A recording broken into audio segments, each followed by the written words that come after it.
I'm not in the habit of burdening strangers with my problems, but I feel I must tell someone of the horror that I witnessed in the Reach. I fear those memories will consume me. I have to lay bare the truth.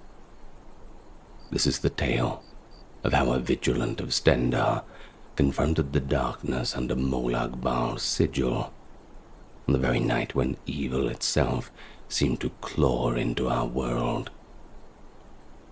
It began with a whisper of the wind, a rumor of sorts, that reached our Order's ear in the month of evening star waning. Word came of a forgotten cave shrine deep in the craggy mountains of the Reach, where a fanatical cult prepared a gruesome ritual. As Vigilants of Stendarr, we are sworn to root out these Daedric filth and protect the innocent. But my blood ran cold when I learned which Daedric prince they served. Molag Bal, the Daedric lord of domination and enslavement of mortals. Molag Bal, the father of Cold Harbor, the creator of vampires. He was said to be hungry for souls on that particular eve.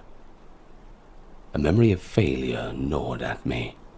You see, years ago, I'd arrived too late to save a village from a vampire attack, and their lifeless eyes, they've haunted me ever since. I swore that this time, by the grace of Stendarr, I would not be too late. And I realized with dread that the date of the cult ritual was certainly no coincidence.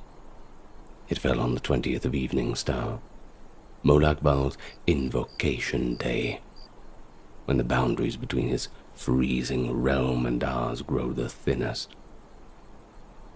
Every Vigilant knows the ancient lore of Molag Bal's unholy rites. Long ago, a Nedic woman named Lame Belfag became the first vampire after enduring Molag Bal's cruel embrace. And since that time, depraved cults have followed a tradition. On the 20th of Evening Star, they offer up a young maiden to the Prince of Domination. Few women survive that night, but those who do emerge as daughters of Cold Harbor, pure-blooded vampires, imbued with Molag Bal's darkness. To these cultists, being chosen for a fate is quite a high honor, a sacred gift not to be refused. And so as the sun set on that frigid evening, I made my way toward the cave, determined to prevent another soul from being condemned for eternity. Snow crunched under my boots, and a bitter wind howled through the pines as if warning me away. I whispered a prayer to Stendarr, the god of mercy, feeling the weight of my amulet against my chest. Our mentors always said, "Walk always in the light, or we will drag you to it." The mercy of Stendarr does not extend to Daedra worshippers. It's words like that steel my resolve. There would be no mercy for the fanatics I expected to find, not after what they intended to do. The entrance to the cult's grotto was hidden behind a tangle of gnarled trees and briars on a cliffside. In the darkness I nearly missed it. Only a faint glow from within and a sickly sweet smell on the air gave it away, a cloying mix of blood and burned herbs. My heart pounded as I crept inside. Immediately, the warmth of the day vanished. A deathly chill hung in the air beyond the threshold, far colder than the night outside. I felt a wave of nausea and dread. It was as if I had stepped through an unseen veil into Molag Bal's very presence. In the shadows ahead, I saw the flicker of firelight and heard low voices chanting in a guttural tongue. The ceremony was already underway. Keeping to the walls, I inched forward through a narrow tunnel. Every step deeper, the air grew more stifling and cold. Water dripped from the stalactites like slow taunts, and by the time I reached the main cavern, my breath was a shallow frost. Peering from behind a boulder, I took in a scene from a nightmare. The cavern was gently illuminated by eerie glows of braziers that burned with sputtering blue flame. Jagged shadows danced across the walls, slick with moss and old blood. At the center stood a crude altar of stone. Dark stains soaked into its surface. Above it loomed the sigil of Molag Bal, an occult symbol scrawled in what looked like blood and ash. In its flickering light, I saw robed figures gathered in a circle, their heads lowered in fervent prayer. 5, no, 6 of them I could count. They swayed and chanted in unison, a reverberating dirge that set my teeth on edge. Divines, what have I uncovered? Upon that altar lay the focus of their ritual. A young woman, scarcely more than a girl. She was bound at the wrists and ankles with a coarse rope, her form draped in tattered white shift that starkly contrasted the red blood smeared across the stone beneath her. Strands of long dark hair clung to her sweat-damp face. Even from my hiding place, I could see her chest heaving with panicked breaths. Tears carved pale lines through the dirt on her cheeks. And yet, through the terror in her eyes, there was something else.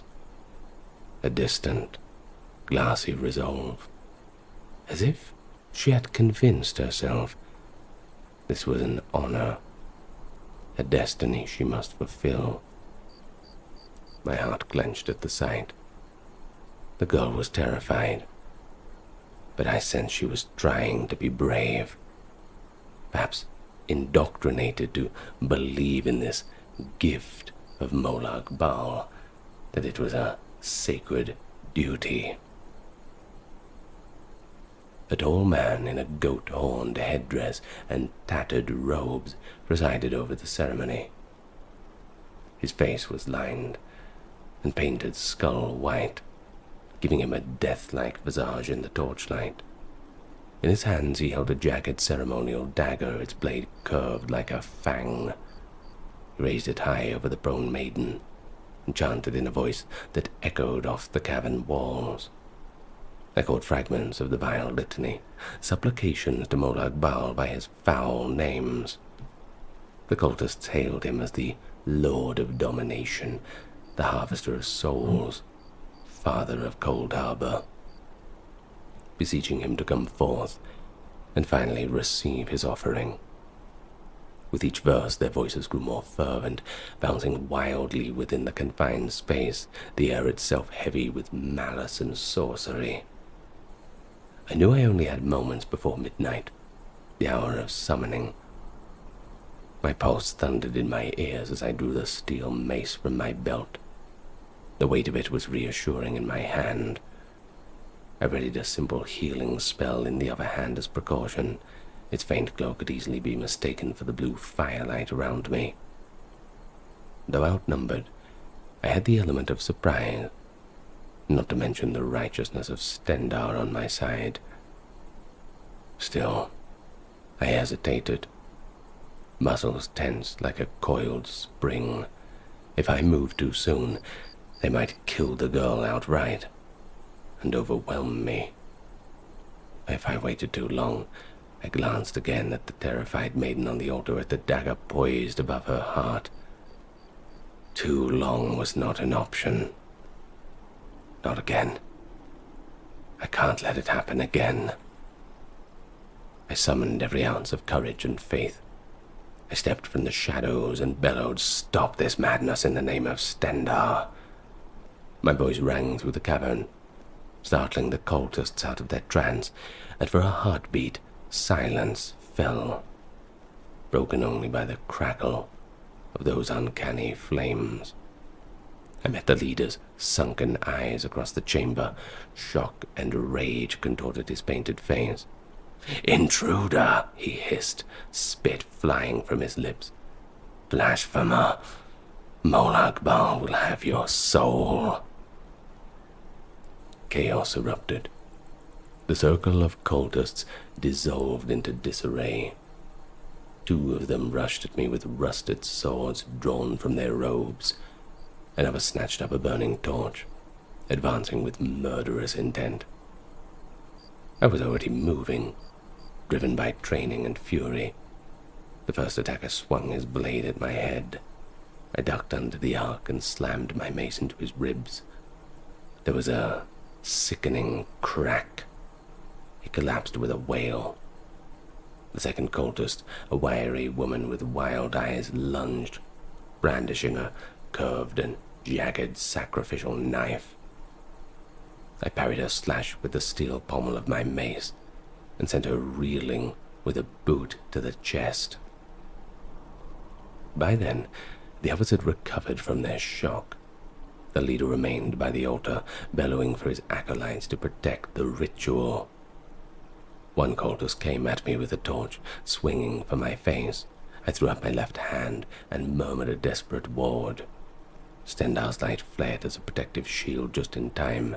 The torch's flames slammed against an invisible barrier inches from my face. I swept my mace low and knocked out the legs from under the torchbearer, crushing his hand then under my boot until the torch clattered away, hissing on the damp ground. Steel rang against steel as the remaining sword-wielder pressed his assault. He fought with frenzied strength, screaming praises to Molag Bal, even as he traded blows with me. Our struggle carried us closer to the stone dais. I could see the girl on the altar, twisting against her bounds now, eyes wide with the violent melee erupting around her. And suddenly, a wail of agony cut through. One of the fallen cultists was not yet dead, and in desperation he had crawled close enough to seize the hem of my robe. I stumbled, caught off guard for that crucial second. The swordsman seized the opening and drove his blade forward. I tensed, bracing for the end. His sword bit into my side, just below my ribs with a crunch. A blossom of hot pain spread across my flank. I gasped and almost fell to one knee. The wound was not immediately fatal, but it was deep. Warm blood began soaking into my tunic. The cultist wrenched his weapon free, a vicious grin on his face at the sight of my blood on his steel. I gritted my teeth with a snarl. I swung my mace in a brutal upward arc. The spiked head connected with his jaw as he crumpled without a sound, sword clanging on the stone below. I staggered back, pressing a hand to my bleeding side. My ward spell faltered and died with my concentration. The remaining cultist, the woman I had kicked, the horned leader by the altar, regrouped at the foot of the dais, forming a last line between me and the bound girl. "You cannot stop us," growled the leader. His tone was fervent, unhinged. "This night, the Blood Father will claim his due. Stendar's servant, you will witness our glory or die in darkness." As if on cue, the very stones from around us shuddered. The brazier's flames guttered and flared high, their color shifting from the cold blue to an inky, unnatural black. A thunderous gong reverberated from somewhere deep in the earth. Midnight. The moment of summoning. It was upon us. I felt a sudden pressure in the air, a hulking, malevolent presence forcing its way into our realm. It was as though the great unseen eye had turned its gaze upon the cavern. The cult leader threw his head back in exultation. Rather than flee or falter, he seized the initiative. In a swift motion, he dragged the edge of his curved dagger across the girl's forearm, drawing a slick ribbon of blood. Oh, how she screamed in pain as her blood dripped onto the altar, and the cultist bellowed, "Lord Molag Bal, drink deeply of this offering." The effect was immediate and horrific. The black flames around us roared higher, twisting as if fanned by an otherworldly wind. An awful chill swept through the grotto, and with it came a voice, deep, guttural, brimming with an ancient malice. It emanated from everywhere and nowhere all at once, rattling the very air around me. "Who dares interrupt my feast?" the voice snarled. The remaining cultist woman fell to her knees, sobbing in terror and ecstasy. The horned leader went rigid, eyes rolling back as the voice poured through him. As for me, I found myself trembling. My wound throbbed. A cold sweat drenched me as pure dread coiled in my heart. I had never heard the voice of a Daedric prince, and it nearly unmanned me. Molag Bal's presence slithered into my mind like oil, hateful and potent. I clutched at my amulet of Stendar, holding it aloft as if the holy symbol could ward off this evil. The metal burned hot against my skin, yet my fear was overwhelming. A rumbling laugh resounded in the darkness. "Your pathetic Adric trinket cannot defeat me. I am Molag Bal, the Lord of Domination. Your mind is naked to me. I can taste your fear. I can smell your blood. Such fertile ground for the eternal seeds of torment." My vision warped. Shadows lengthened and arrived at the edges of my sight.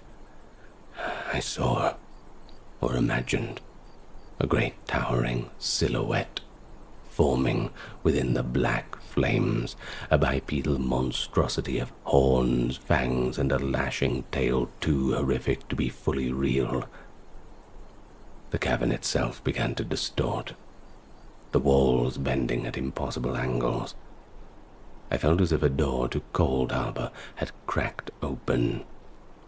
For an instant, I glimpsed a twisted landscape beyond the veil, a barren, nightmarish reflection of our world, filled with nothing but desolation and suffering.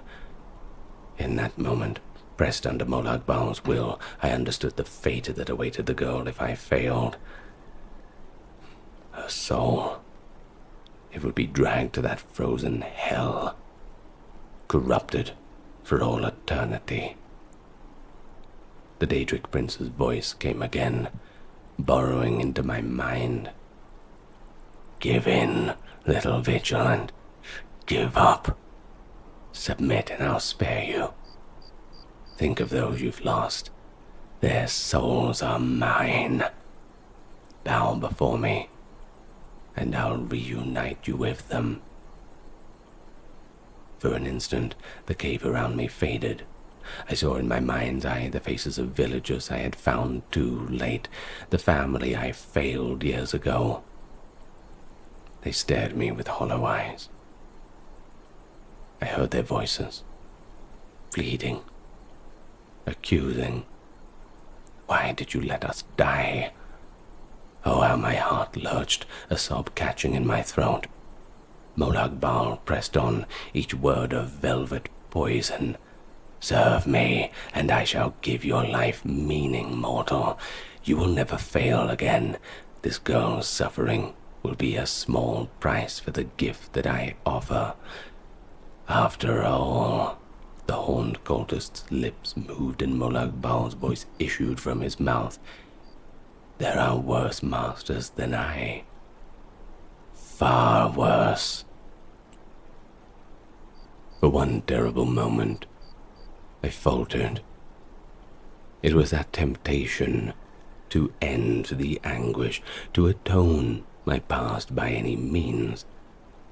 The temptation clawed at me. My knees nearly buckled as despair flowed in. Why fight? Why fight it? A traitorous thought whispered in my mind. He's too powerful. The girl gave a low, despairing moan at the altar, as if sensing my hesitation. Through the haze of fear, I saw her bruised face turn towards me, tears in her eyes, catching the hellish glow. No, she needed me. Stendarr, give me strength. With a hoarse cry, I tore free of the prince's illusion and raised my mace once more. Stendarr's light protect us, I roared, charging forward with renewed fury. The cult leader, no, the avatar of Molag Bal, snapped out of his trance to meet me. His eyes were black pits of nothingness, his voice overlapping with the prince's guttural timbre. He moved with inhuman speed, blocking my swing with a strength that sent jarring shocks up my arm.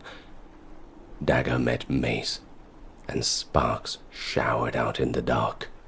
We traded blows amid swirling shadow and flame. Pain lanced my side with every step, but I fought on, my teeth bared. He caught me by the throat with one hand and lifted me up off my feet as I struggled for breath. His eyes bored into mine, and I felt the hatred of Molag Bal pouring through that gaze, pinning me like a pathetic insect. The dagger in his other hand drifted toward my heart. My vision dimmed at the edges. In desperation, I thrust my left hand forward, pressing my palm, still clutching the silver pendant of Stendarr against the cultist's forehead. "Begone, foul Daedra," I gasped. Well, what happened next? It seared into my memory. A blinding golden light burst forth between us, so bright that for an instant the cavern looked as if the sun itself had descended underground. The horned man's grip slackened as he recoiled, shrieking in agony not entirely his own. Acrid smoke curled from where my amulet seared his flesh. I felt the crushing weight on my mind lift. Molag Bal's presence recoiled and howled in fury. "This farce no longer amuses me, mortal wretch. I will have my due time." The voice raged, echoing away like a gale through a closing doorway. The black flames guttered low, fading back to feeble blue. The towering shadow behind the cult leader evaporated, and the cavern's warped angles slowly righted themselves. The Daedric prince's presence had departed. For now, the cult leader staggered, his eyes no longer abyssal, but glazed with pain and confusion. Molag Bal had abandoned his puppet. But I did not give the villain a chance to recover. With a shout, I brought my mace crashing down onto him. Once, twice, 3 times, each blow fueled with a righteous fury and the lingering glow of the light of Stendarr. The man collapsed to the bloody floor. He tried to raise a hand as if to plead, but I felt no mercy, no pity, and I ended his life with a final strike. The mercy of Stendarr does not extend to Daedra worshippers, I hissed, voice ragged. And so the cult's profane rite was halted at last. Silence fell, broken only by the girl's soft sobbing I tossed aside my dented mace and went to the altar. The poor maiden was shaking uncontrollably, her arm slick with blood and her skin deathly pale. I quickly saw through her bonds with the fallen dagger, and then gently eased her off the altar. She collapsed against me, too weak to stand, and I lowered her to the ground. "You're safe now," I murmured, though my own voice wavered. With trembling hands, I found a healing potion in my satchel and pressed it to her lips, helping her drink. She coughed and sputtered, but managed to swallow a little bit of it, and a bit of color returned to her cheeks after a while. With Stendar's mercy flowing through me, I cast a basic healing spell as well, mending the worst of her wounds. That gash on her arm eventually closed, leaving only a thin scar, but by some miracle the girl was still alive and human. Molag Bal had not claimed her soul tonight. She looked up at me with red, puffy eyes. I thought," she choked out the words. "They told me it was an honor. I was so afraid." Fresh tears spilled down her face, and I gently wiped them away with the corner of my cloak. "I know," I said softly. "It's over. You're all right now." Those words echoed hollowly in that blood-stained cabin, but they were the only words that I had to offer. We stayed there a long while, two survivors amid the carnage and the cold, until her sobs subsided. I found a relatively clean blanket among the cultist's meager belongings and wrapped it around her shoulders. My own wound ached fiercely, but I tore a strip of cloth to bind it tight. Only when I was sure she could walk did we finally leave the grotto. The night sky was burning to pale by the time we emerged from the tunnel of briars. Dawn was coming.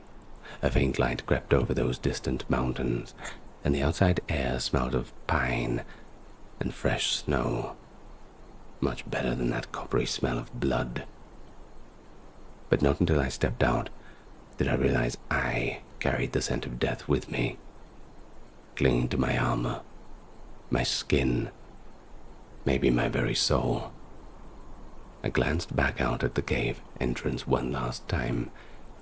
Dark smoke drifted outward.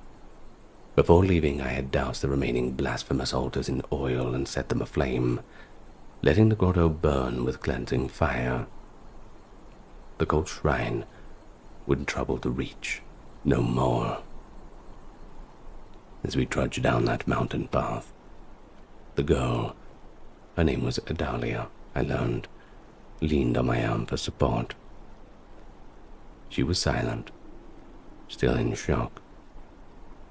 What words could possibly comfort her? What she had witnessed, what she had almost become, that would haunt her for years.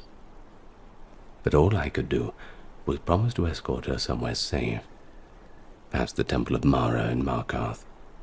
The kind priests there, they'd help her heal. She nodded humbly at the suggestion. Before the sun fully rose, we reached an overlook where the road back to civilization left clear below. Adalia managed a faint, tremulous smile as the first rays of morning light touched us, and I realized that I was smiling too. Exhausted relief turned to a brief tear in my eye. Against all odds, we'd survived the night, and a new day dawned. That was only 3 days ago. I bore Adalia to the care of the temple and delivered my report to the Vigil's superiors. The cult of Molag Bal was purged, their schemes foiled. By Stendar's grace, an innocent was saved from a fate worse than death. And yet, even as I speak the words to you, I feel the weight of what I witnessed. deep in my bones. I've seen the face of true evil, and it's a memory I would gladly forget if I could. I often told myself that if I could even save one life, it might redeem the many that I've seen lost. And in that dark cavern at least, maybe I found a measure of that redemption. But the cost, oh, the cost was steep. When I close my eyes, I still see those black flames, the shadows of Cold Harbor reaching out for me. I hear a voice in my nightmares. It promises me torment, reminding me that the war against darkness is never over. Perhaps it never will be. Not until my dying day. But know this, my dear friend, who's been so polite to take the time to hear my tale, I will carry this story with me for the rest of my life. That's both a testament and a caution. In the end, when faced with horror and temptation, I did not bend. And by the mercy of Stendar, Adalia walks in the light once more, spared from Cold Harbor's curse. And so now, maybe you understand. This is what happened on that awful night in the Reach, when Molag Bal himself nearly made the maiden Cold Harbor's chosen. I know it's a story of terror and pain, but just remember the sacrifice and the deliverance. I pray that I never have to tell another story like this again. Walk in the light, my friend. Stendar's mercy upon you. For 3 nights, nightmares plagued my rest. A woman's voice of chiming light, my patron lady of infinite energy, calls my name from beyond a veil of darkness. Meridia herself. She shows me a vision of a desecrated temple beneath Mount Gilcreath, now overrun by unspeakable darkness. A voice echoes, leaving me awake, heart pounding with terror. A darkness festers in my sacred halls. It must be purged. On the 3rd dawn, I could ignore the summons no longer. Meridia, she had chosen me as her instrument against this blight. I donned my armor, a gilded cuirass etched with the sunburst of Meridia's light over my heart, and fastened my traveler's cloak. At my side safely swung the holy sword, Dawnbreaker, its pommel stone shimmering with an inner glow at my touch. The sacred blade was Meridia's gift to her faithful champion, a weapon forged of dawn's fire to smite abominations of darkness. With a whispered prayer and resolve burning in my chest, I set out for Mount Gilcreath. My pilgrimage led me westward under chill winds. By the time I reached the foothills of Gilcreath on the following eve, the sun was low and bleeding red into the horizon. Dusk settled like a shroud as I climbed the ancient steps cut into the mountain's side towards the shrine. Above me rose the colossal statue of Meridia. Oh, how serene and proud against that darkening sky. Her stone arms reached up toward the heavens, holding aloft a great crystal orb. That's it, Meridia's beacon, which it now gleamed only faintly, its radiance dimmed by the evil below. A surge of sorrow and anger coursed through me at the sight, and I dropped to one knee before the statue to pray. I bowed my head. I pressed my palms together. Meridia, guide me. Let your holy light fill my heart and drive back this evil. I whispered the words reverent in the silence.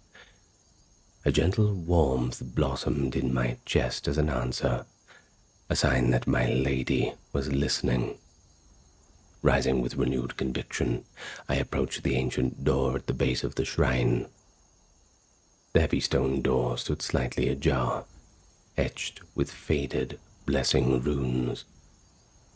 I slipped through, drawing Dawnbreaker from its scabbard.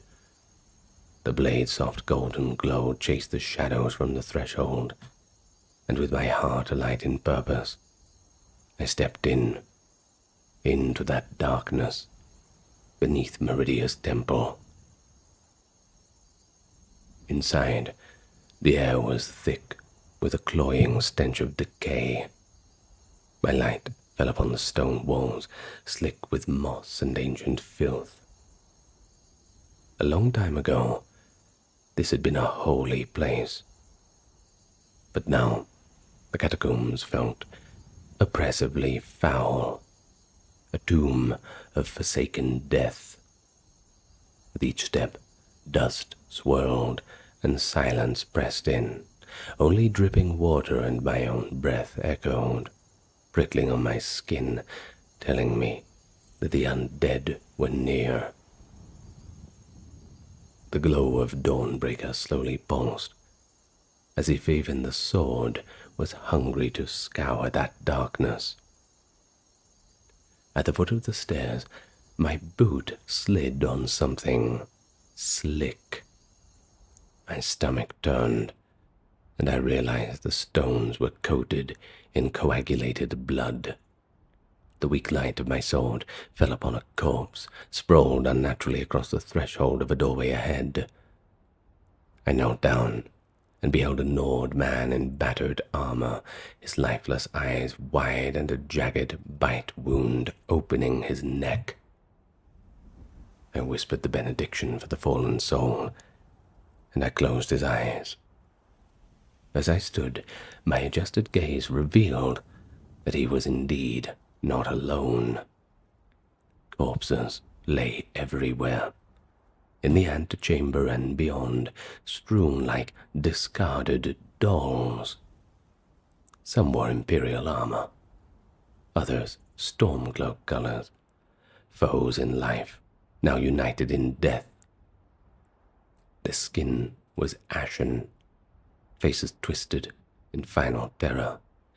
Many throats and wrists bore twin puncture marks, telltale signs of vampiric feasting. An anger swelled in me, hot and righteous. These men and women should have found peace in death. But no. Instead, their bodies were defiled, and their souls perhaps trapped in this unholy torment. In Meridia's name, you will be avenged. I made that solemn vow, softly to the dead, my words echoing off those stone vaults in that quiet dark. My vow had barely faded when I sensed movement behind a fallen pillar. A shadow detached itself from the darkness with inhuman speed. Divines, a vampire. It lunged into the edge of Dawnbreaker's light, fangs bared in a feral, vile, and disgusting hiss.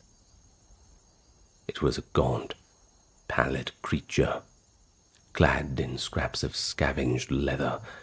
Dried blood stained its claw-like hands, and its eyes glowed amber in the gloom. I had time only to raise my blade before the creature was upon me. Clawed hands raked at my cheeks, but I twisted aside. The creature's ferocity was astounding, stronger and faster than any mortal could ever be.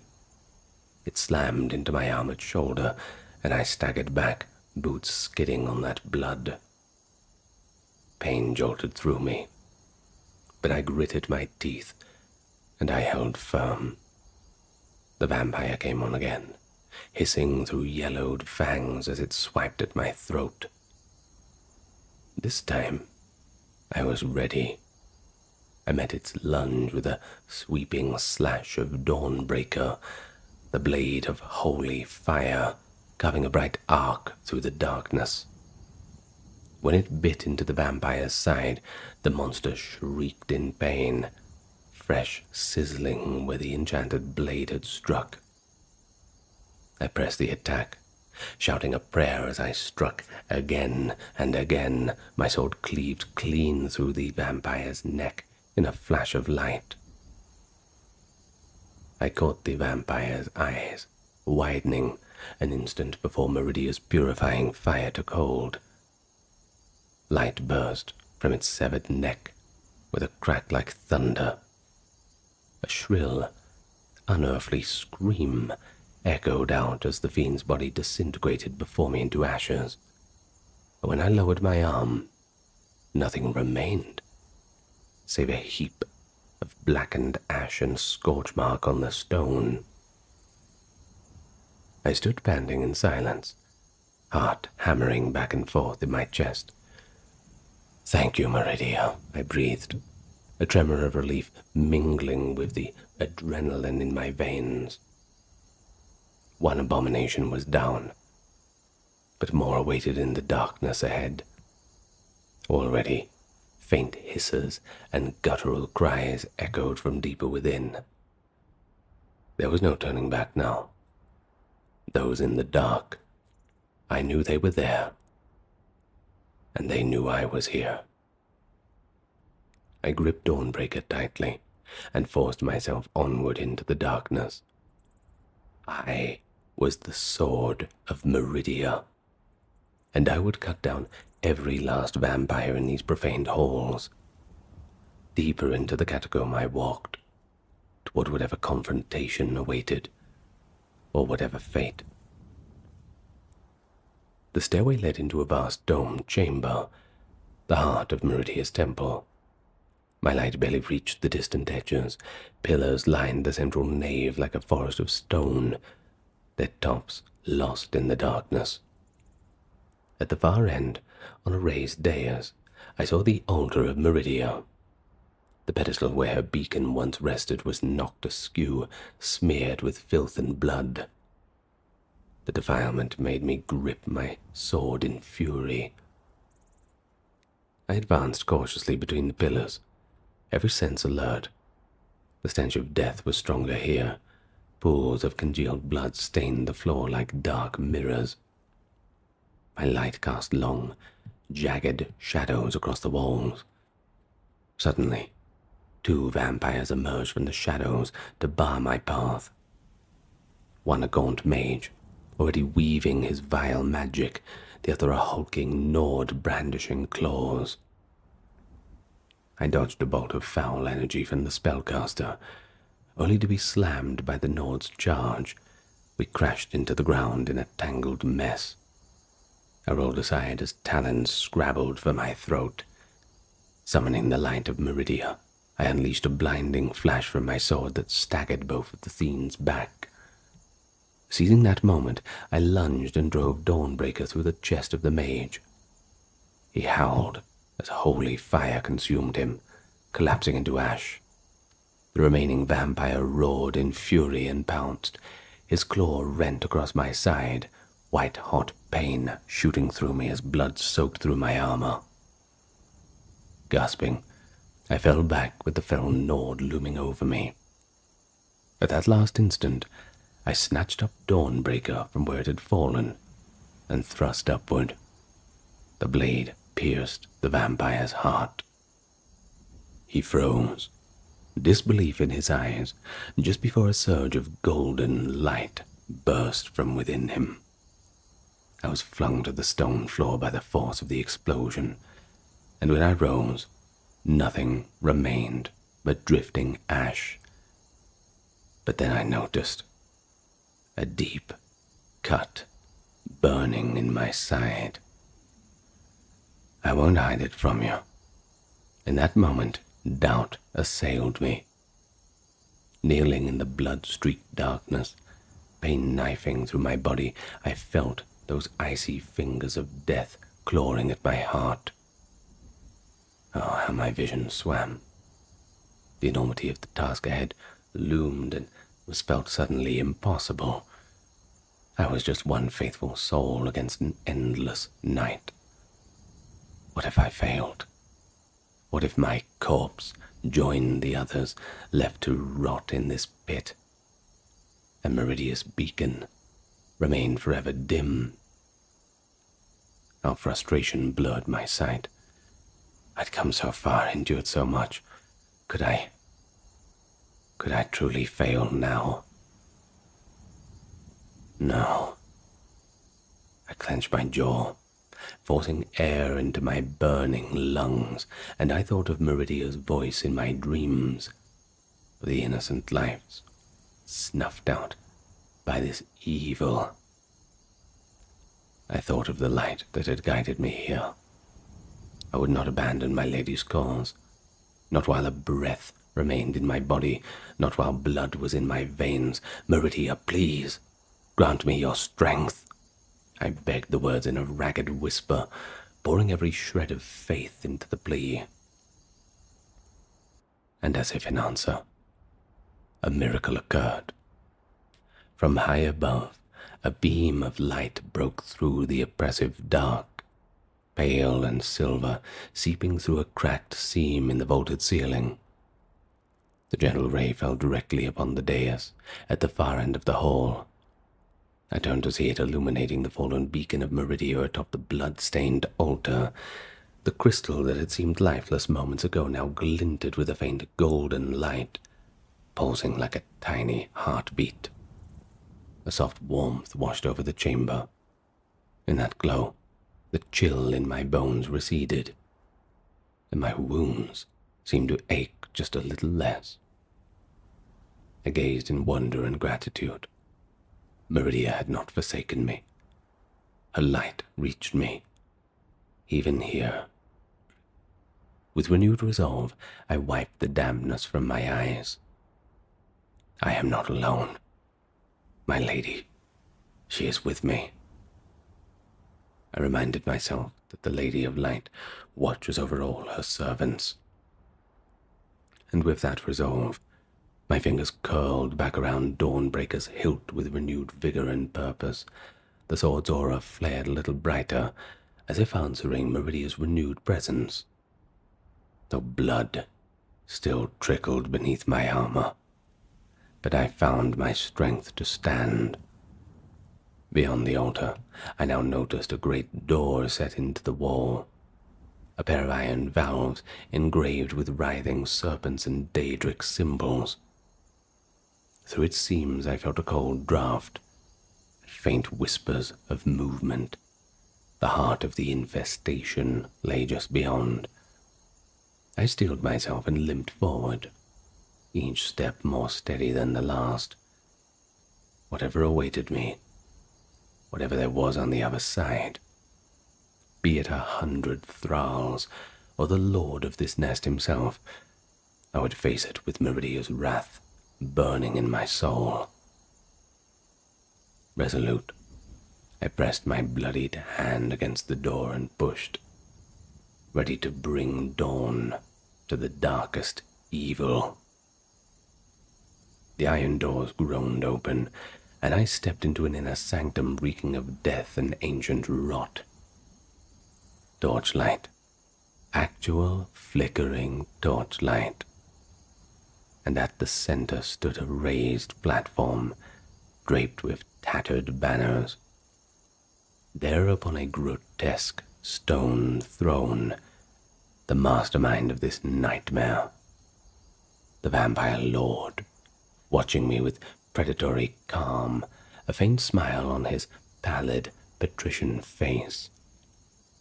He was tall and gaunt, yet exuded an aura of terrible strength. His eyes glowed like hot coals in the dim light, and his skin was stretched tight over sharp cheekbones. He wore the remnants of finery, a long velvet coat, now frayed and dark with old bloodstains, and if he fancied himself a king, it was certainly a king in this charnel house. So, the little priest finally arrives. The vampire lord almost purred it, voice echoing with a silky kind of malice. I commend your determination. My acolytes spoke of your ferocity. You've cut through my flock, haven't you? He gestured lazily toward the blood-spattered holes behind me. Such fire! All in the name of that wretched divine. I could feel my blood seeping under the armor and pooling in my boot, but I refused to show weakness. Raising Dawnbreaker, I leveled the shining blade toward his throne. This ends now, defiler, I declared, my voice steady in spite of the pain rippling through my body. You have desecrated a holy sanctum of Meridia, butchered the innocent, and profaned the light. For all those sins, I will end you. But then came his laughter. It was like glass grinding on stone. End me? Do you have any idea what I am? Rising from his throne, he moved with uncanny grace down the steps toward me. Your Meridia is no holy god, merely a presumptuous usurper playing with light. She doesn't truly care for you or this place. You are but a pawn in her game, to be discarded once you've served your purpose. He bared his teeth in the mockery of a smile. Tell me now, priest, what reward did she promise for your devotion? A place at your side? Eternal gratitude? He spat the last words with a venomous sarcasm, and I shot back. I seek no reward, voice ringing out. The glory of Meridia is reward enough. I have witnessed that radiance, a purity that you cannot famine. I will gladly give my life to see her will done. You monster. You'll never understand loyalty or light. The vampire lord's red eyes began to narrow, patience exhausted. So be it, he whispered, lips peeling back from elongated fangs. If you insist on throwing your life away for that false god, I'll snuff it out for you. He spread his arms wide, and a horrific transformation overtook him. With a crack of bone and a wet tearing sound, great black wings unfurled from his back. His face twisted into a bestial snout, and his noble facade had all but melted away, replaced by a hulking, bat-like abomination. He hovered above the ground, a fully realized vampire lord, a vision of nightmares. Torch flames guttered widely in the gust of his unfolding power. A tremor of fear coursed through me at the sight, but I steeled myself. Meridia's champion never cowers, and so with a cry I rushed forward, Dawnbreaker blazing proudly in my hand.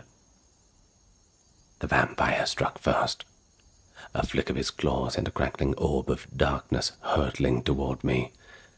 I raised my blade just in time.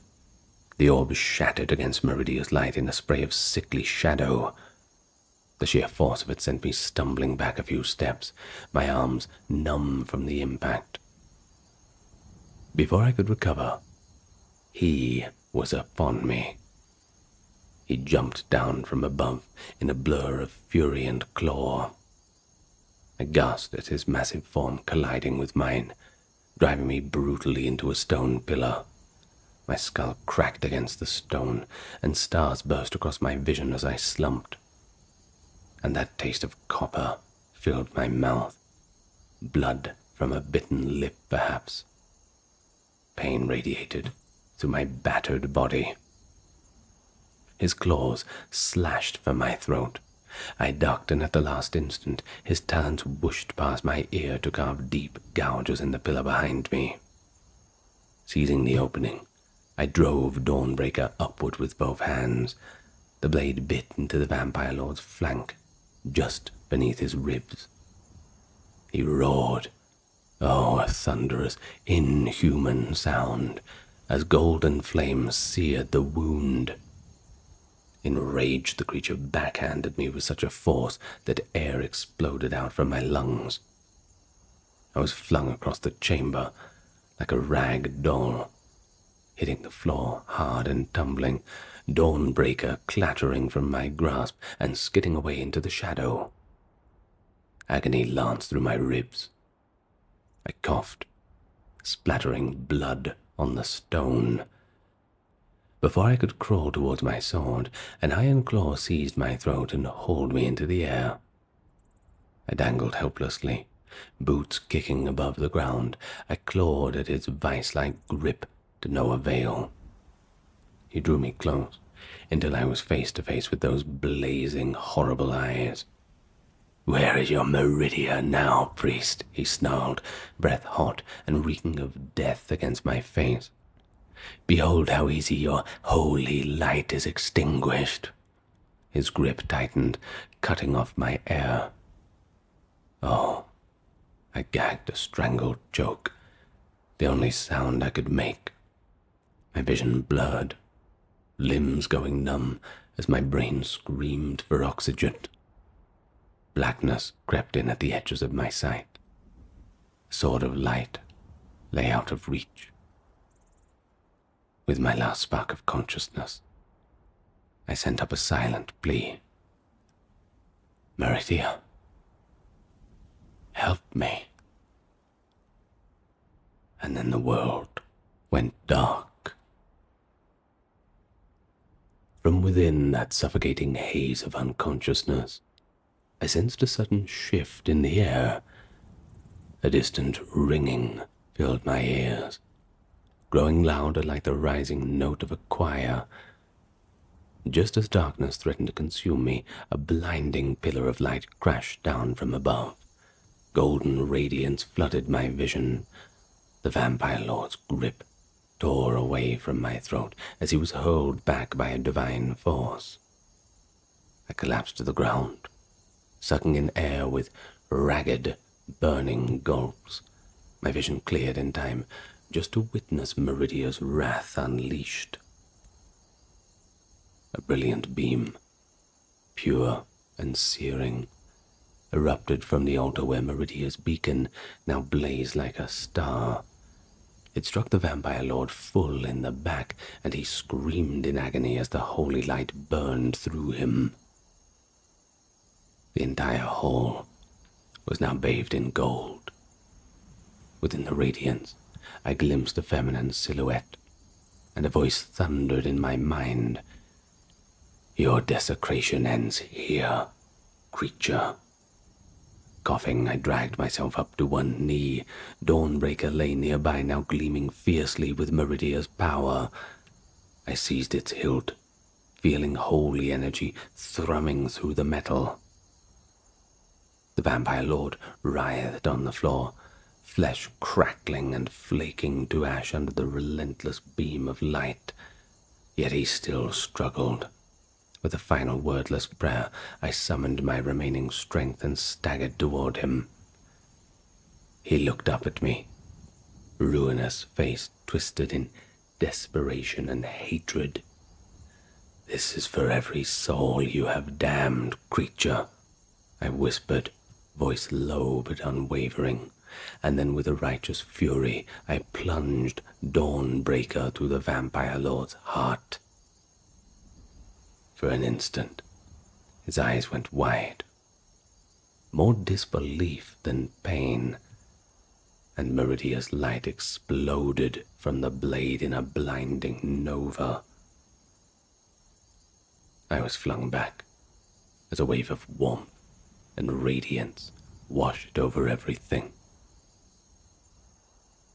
As the brilliance faded to a gentle glow, I pushed myself upright, every muscle protesting. The spot where the vampire fell was now nothing but a scorched mark of drifting motes of ash. He was gone, erased from this world. The malevolent oppression in the air had lifted, replaced by a stillness almost sacred. The temple had been purified by Meridia's fire. A large, shaky laugh had escaped me, turning into a sob. It was over. I whispered hoarsely into the growing silence. Thank you. Tears of relief on my cheeks. I was bruised, bleeding, near collapse. But my heart swelled with gratitude and awe. Meridia had heard my plea, right at the final moment. I had never truly been alone. It was true. My lady watched over me. I recall little of how I actually escaped those accursed halls. Somehow, in days of pain and relief, I climbed back through the winding corridors. The next thing I knew, cool morning air was on my face. I was standing once more before Meridia's towering statue as the dawn broke over the peaks. The first light of sunrise spilled across the mountains, bathing the shrine in gold and rose. Meridia's statue glowed in the dawn, the crystal orb catching the sunlight. I fell to my knees, overwhelmed. Night had given way to day, darkness to light. I closed my eyes and offered a final prayer of thanks. May all shadows be banished from these halls forever. My wounds will heal in time, though the scars might remain. Despite all those horrors I witnessed, my faith burns brighter than ever. And I share this account so you can understand the price that was paid and the triumph won. Even now that temple lies silent, sanctified. The great evil that nested there is nothing but a pile of ashes. Never have I been so tested, nor so rewarded in spirit. I gazed into the abyss and watched it burned away by Meridia's wrath. That moment, when divine light pierced my darkest hour, will stay with me forever. And so thank you for listening. It's allowed me to unburden my soul of these memories. I take solace knowing that even in the blackest midnight Meridia's light prevailed. I hope her light can guide you as it guided me through the darkness. Farewell, my friend. Farewell.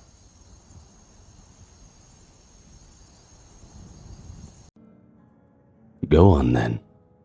Ask the question. Are you a Vigilant of Stendarr?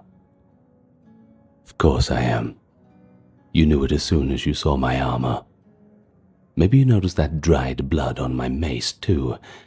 Wondered what the story was behind that. Well, since you bought me that ale, I suppose I better indulge you in something in return. I'll tell you a story. Just sit down first. I arrived in Markarth. You know that city. The old dwarf ruin. I got there under a slate-grey twilight, and those last rays of the sun were slipping and dancing between those towering stone spires. It's unique, Markarth. Nothing else like it in Skyrim. Some things you'd rather not talk about, though. That stone city always echoed with the distant roar of its great waterfall, a constant sound under the evening hush. As a Vigilant, I'd roamed Skyrim rooting out darkness. That's the life I live. but there's something here that felt uniquely oppressive. Locals had whispered of an abandoned house near the gate. Strange noises, violent tremors, unholy lights. Of course, it falls to me and my order to investigate such things. But every time, it's still that old feeling. There was a feeling in my gut, an uneasy anticipation as I approached the place. Yet I steeled myself with a silent prayer to Stendar. That's what the Vigilants tell us to do. It has differing results for each person, but you have to convince yourself that Stendar's at your back. The house crouched in a shadowy corner just inside the city gates, a squat silhouette of timber and stone. Its windows were black, and its front door stood silently ajar, as if it were inviting me in.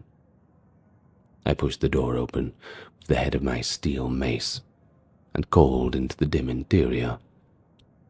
"Is anyone here?" My voice died, unanswered in that stale and mouldy air. Only silence came back to greet me. Torchlight in hand, I crossed the threshold, dust motes swirling around in the orange glow, and the air reeked of cold decay and soot. The main room was small and cluttered.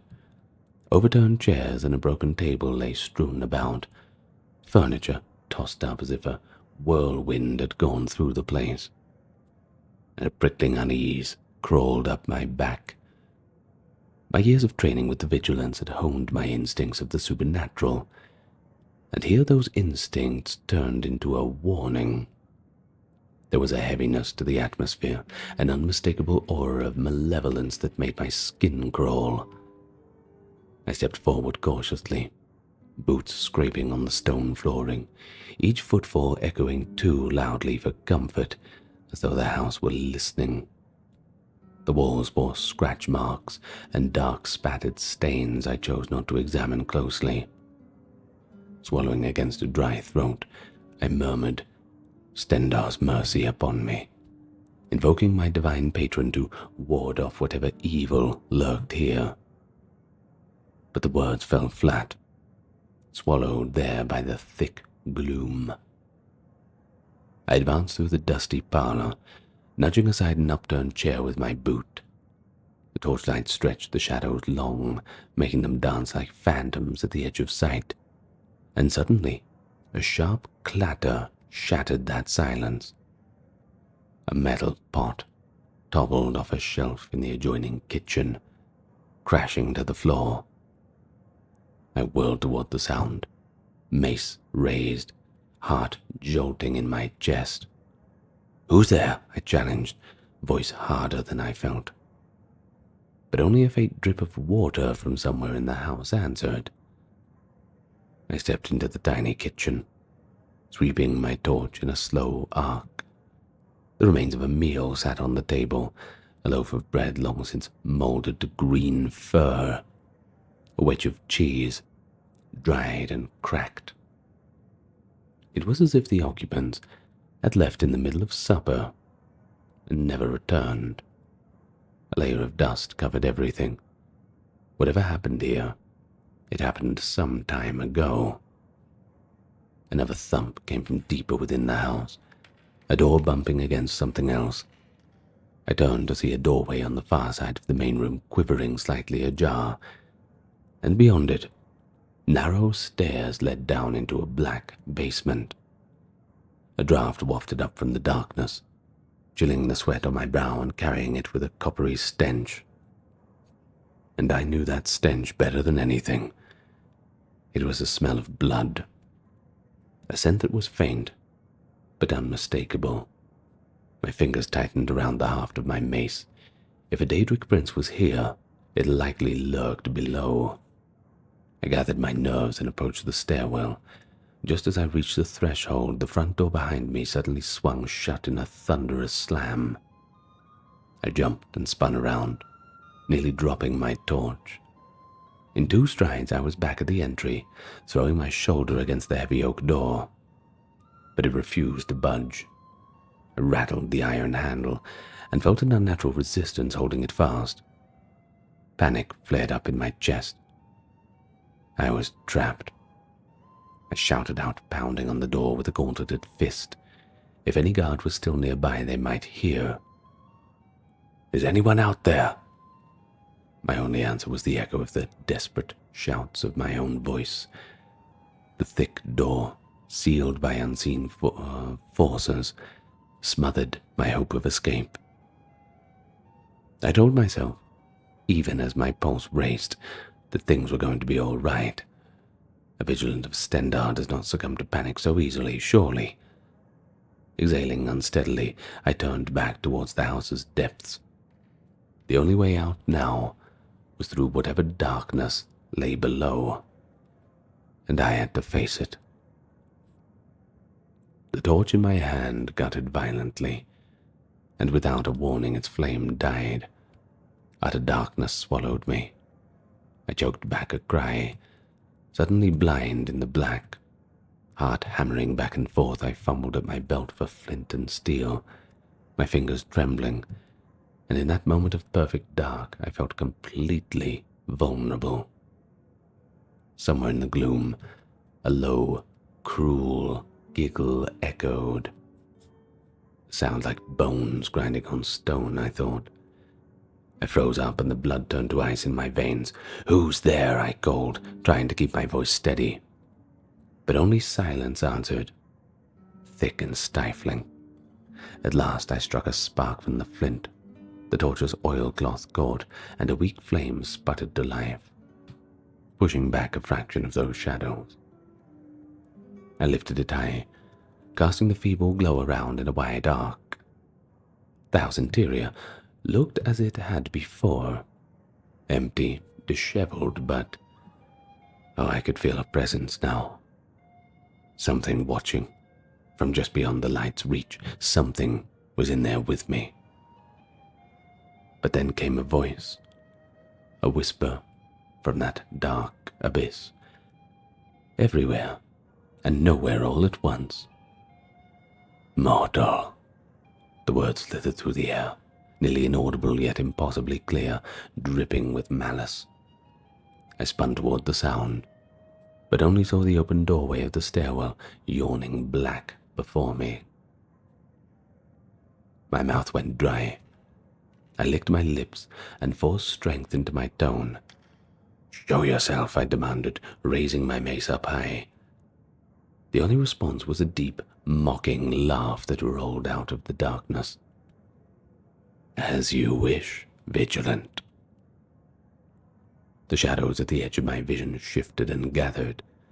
For one terrifying instant, they formed the outline of a towering figure, vaguely humanoid, curling horns and eyes that burned like coals. I blinked, and it was gone. Nothing remained but emptiness and the suffocating sense of being watched. Still, that fleeting image was enough. Dread pulled in my gut as I recognized what stood before me, unseen, and I breathed the name like a curse. Molag Bal. Saying it aloud made my skin crawl. Molag Bal, that lord of domination. "You know me, it seems," the voice rumbled. The very sound bore the weight of ages and death. The temperature in the room plummeted further. I could feel it, and I saw my breath fog in that torchlight. "Yes, I am here. And so are you, Vigilant. Here with me, together." I tore my amulet of Stendarr from under my cloak and clutched the 8-pointed pendant, symbol of mercy and justice. Pressing the silver icon to my lips, I whispered a fervent plea. "Stendarr, give me strength." But the prayer barely escaped from my tongue. Molag Bal's voice slithered out again, scornful and thick. "Stendarr, where is your mighty god now? Do you feel him protecting you? Or do you only feel the cold of my shadow?" A cruel chuckle followed this statement, reverberating through the walls. "The divines are with me," I shouted into the blackness. "Begone, you foul thing!" But my defiance rang hollow in the still air. The only answer was a soft, mirthless laugh from the unseen prince, echoing in the dark and sending a new shudder through my soul. "Such conviction," the invisible voice mocked. In the same instant, a tremendous force slammed into me from behind. I was flung forward like a child's doll. With a crash into the wall, I careened into the kitchen table too, the rotted wood exploding into splinters under impact. And then I felt it, a spike of pain lancing through my ribs as my steel cuirass pressed into my flesh. The torch flew from my grasp, skittering across the floor. I was in trouble. I was in real trouble now. Before I could recover, a crushing weight bore down on me from above, driving me to my knees. It felt as though a great claw had clamped over my shoulders, pressing me with ungodly strength. I strained against it, muscles burning, but I might as well have been trying to lift a mountain. My head was forced lower until my forehead nearly touched the dusty floorboards. My heart thumped in my ears too. I could feel it, thumping and thumping. It was true panic, and I was utterly at the mercy of a Daedric prince. "Pathetic," Molag Bal snarled, his tone seething with contempt for the mortal in front of him. "Is this all you vigilants have to offer? A scared little man muttering prayers?" The pressure increased. I thought I'd heard the leather of my pauldrons creak with the strain, and a whimper of pain escaped my clenched teeth. Anger flared within me, cutting through the terror, a spark of defiance against a sadistic creature toying with me. "I will not yield." It was a desperate lie. Perhaps, but I clung to it like a lifeline. It was the only conviction I had. But then abruptly, the weight lifted. I pitched forward onto my hands, gulping up any air I could. Whatever unseen chains had bound me were gone, at least for the moment. Shaking, I crawled forward and snatched up my fallen torch. Its flame still flickered weakly. I staggered to my feet, one arm clutching my aching side. But somehow nothing felt broken. Stendar's mercy, perhaps, had spared me the worse injury. From the dark stairwell came the voice of Molag Bal, now eerily calm. "Listen well, mortal. You have stumbled into my web. But I am feeling generous. There is a way out for you." A way out? Despite the pain, my heart gave a hopeful lurch. Daedra are liars, I reminded myself, yet what choice did I have? "What do you want?" I called hoarsely, trying to sound braver than I felt.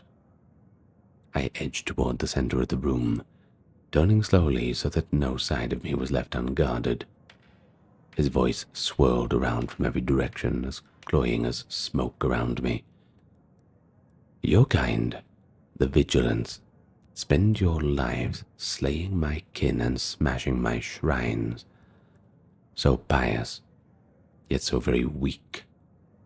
Although his underlined that last word. I bit back a retort, gripping my mace, but Molag Bal continued, somehow even conversational. "I offer you a bargain, little Nord. Would you like to leave here alive? Do you desire power?" Oh, that word. Power. It sunk its hook into me. I tried to mask my reaction, but he sensed it. Of course he did. And it was true. How many nights had I prayed for greater strength to combat these horrors I faced, for greater bravery? Too many vigilants had fallen because we were mere mortals facing inhuman evils. My silence was answer enough for Molag Bal. "Ah, yes, I see it. I know your heart, Vigilant." His tone almost caressed me, dripping temptation. "How many comrades have you lost to the darkness while your silent gods did nothing? How many innocents cried out in vain prayers that were never answered?" Those words slithered into cracks of my spirit. Unbidden flashes of memory came, Vigilant slain by vampires in the night, a young girl we found too late, sacrificed by a cult. I squeezed my eyes shut. "Stop it. Shut up," I growled, voice raw with grief and anger.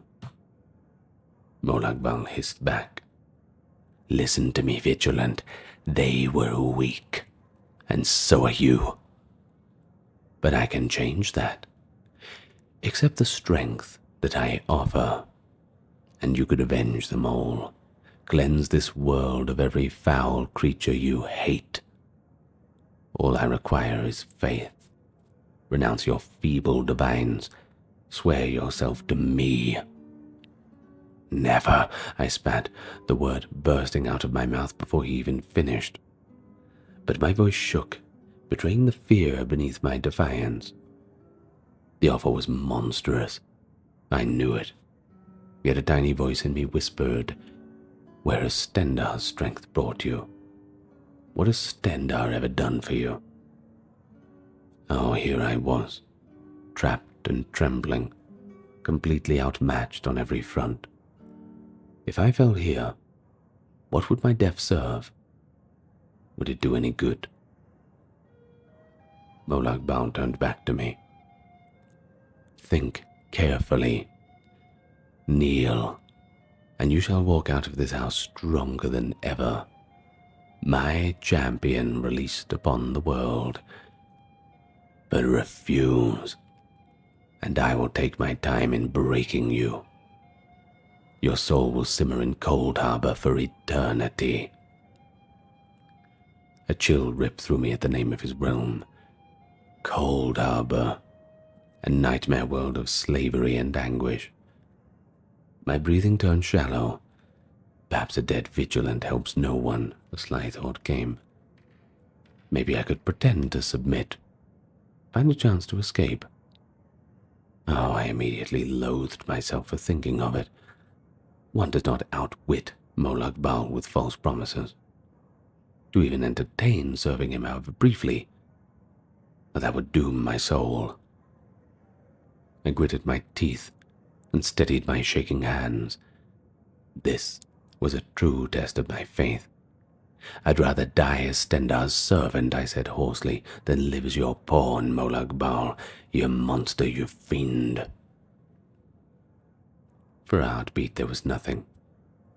But then Molag Bal's rage erupted. "So be it, you fool." The floorboards cracked beneath my boots and the whole house was shaking. I staggered, nearly falling, as the walls trembled and the dust rained from the ceiling. A wooden beam somewhere cracked with a loud snap. "I will grind you into powder, you pathetic man," the prince's voice roared, each word a clap of thunder.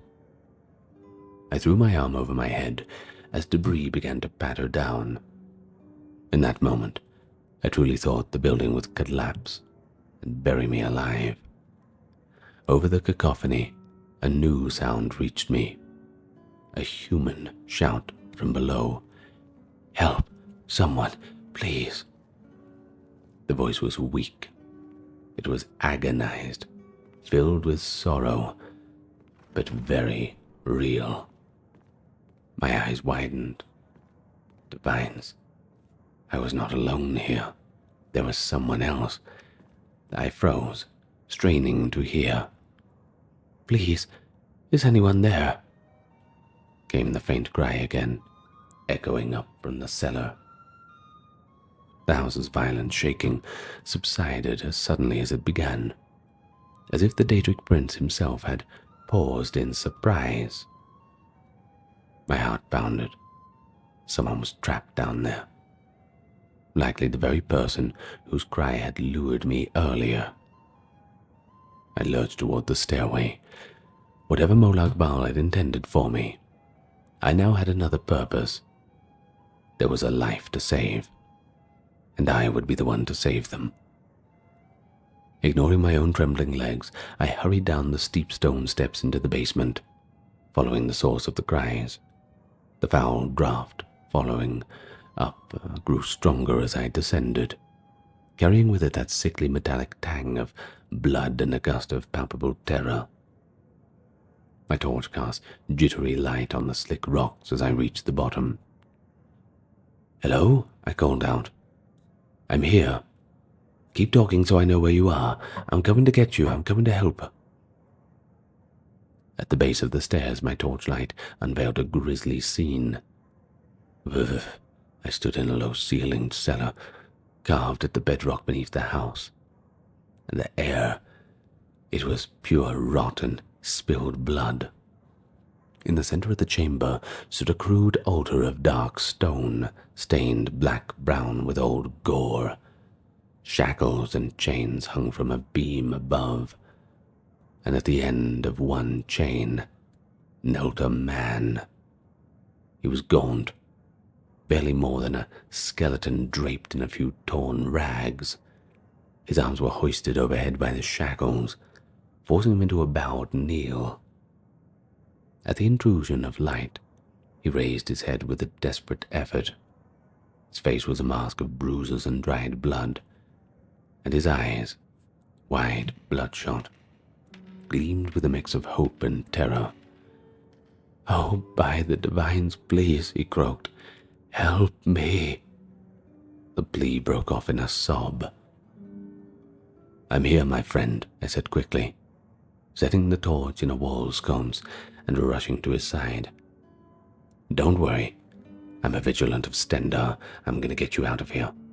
Just do what I say." My words sounded braver than I felt, but I had to convince him.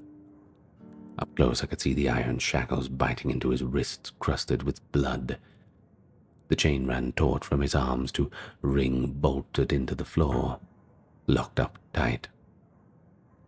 I didn't have a key, and the links were thick. I tested one with a tug and it didn't give an inch. The man flinched at the clang of the chains. "Oh, please, Vigilant. Please get me out of here. It's been so long," he moaned, tears cutting through the grime on his face. I placed a hand on his shoulder to steady him. "Hold on, my friend. It's all going to be all right. I'll find a way." But he suddenly gasped, eyes darting over my shoulder. "Vigilant! Behind you!" An unseen force seized me like a giant's hand flung across the chamber. I slammed into the rough stone wall with a bone-rattling crack, pain bursting across my back now. Gasping, I collapsed to the ground amid scattered bones and filth-laden straw. My torchlight wavered from the wall bracket, throwing grey shadows as I struggled to orient myself. Molag Bal's voice boomed through the cellar, dripping with cruel amusement. "You pathetic Vigilant. Did you think you could take what belongs to me?" I groaned and pushed myself up onto my knees, every joint protesting. Across the chamber, the chained man cowered, whimpering in fear. I forced myself upright and snatched my mace from where it had fallen. My eyes darted around for the Daedra's form, but I only saw a swirl of black mist coalescing above the blood-stained altar. The darkness gathered into a vague shape before dispersing again. Molag Bal did not deign to fully manifest. He hardly needed to. A fraction of his strength was enough. His voice came low and venomous now. "That wretch chained to the wall. He is my little priest of Boethia. He dared try to defile my shrine, and now he belongs to me." The bound man squeezed his eyes shut at the mention of Boethia, fresh tears leaking out. I felt a jolt of understanding at that. though I couldn't show it. Boethia, another Daedric prince, the rival to Molag Bal, and Molag Bal hated Boethia above all others. This man must have been performing some ritual here, in Molag Bal's abandoned shrine, and had fallen into a trap. Now he was captive, a plaything in the web of a Daedra. A memory stirred of one of our Vigilant creeds. The mercy of Stendarr does not extend to Daedra worshippers. And to my order, a priest of Boethia, that would be a heretic, just another enemy to cast down. Any other day I might have found a grim satisfaction in bringing such a man to justice. But as I looked at this broken and bleeding soul, I felt no triumph. No one deserved the treatment I witnessed. My true enemy stood before us unseen, and his cruelty filled me with a righteous anger. Molag Bal's tone shifted, oozing false sweetness. Now you see, Vigilant, why not all is as it seems. This blasphemer is delivered right into your hands. You hunt Daedra worshippers, do you not? Our goals align. Go on. Do your duty. Strike him down in my name. You may as well do it in Stendarr's if you like. But strike him down. I stared at the altar. Upon it rested a weapon, a heavy spiked mace caked with rust and old blood, the mace of Molag Bal. Even from several paces away I could feel the hatred emanating from that dark instrument. The prince was offering it to me. I realized it, both a tool and a reward. Oh, my stomach churned at the thought. You want me to kill him, I said. The words half statement, half question. Disgust warred with the tremor of temptation in my gut. Want? Molag Bal purred. I ask only that you do what you already believe should be done. Is his life not forfeit? He is a worm who worships a false god. Give him the punishment he deserves. Grant him the honor of being a sacrifice to me. Do this, and I will reward you. Power, freedom, everything I promised. This is the price. A simple choice. I looked at the priest. The poor man was already shaking, lips moving in frantic prayer, whether to Boethia, Stendarr, or any other god that would listen, I don't know. His gaze met mine, and I saw it in complete despair. He was hopeless. I clenched my jaw, lifting my own steel mace.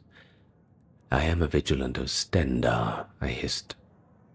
We do hunt heretics and evildoers, but not like this. Not at the whim of a Daedric fiend. Molag Bal's patience evaporated. Defy me, will you? He snarled. Without warning, one of the dangling chains whipped out like a striking snake. It lashed across the chain's priest's back with a crack, and the man screamed, arcing in agony against his bonds.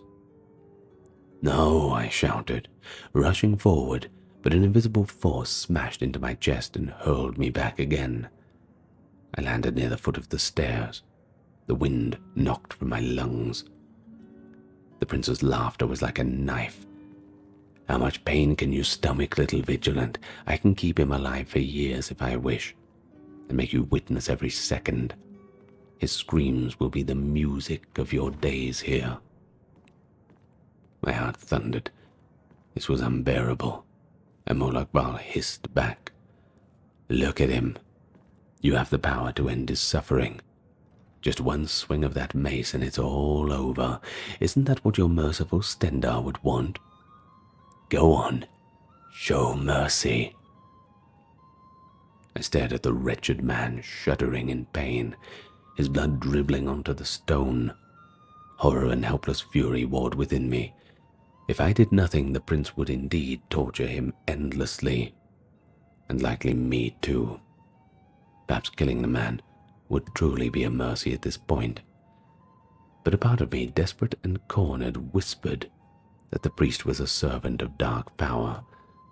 Perhaps this is the fate he'd earned.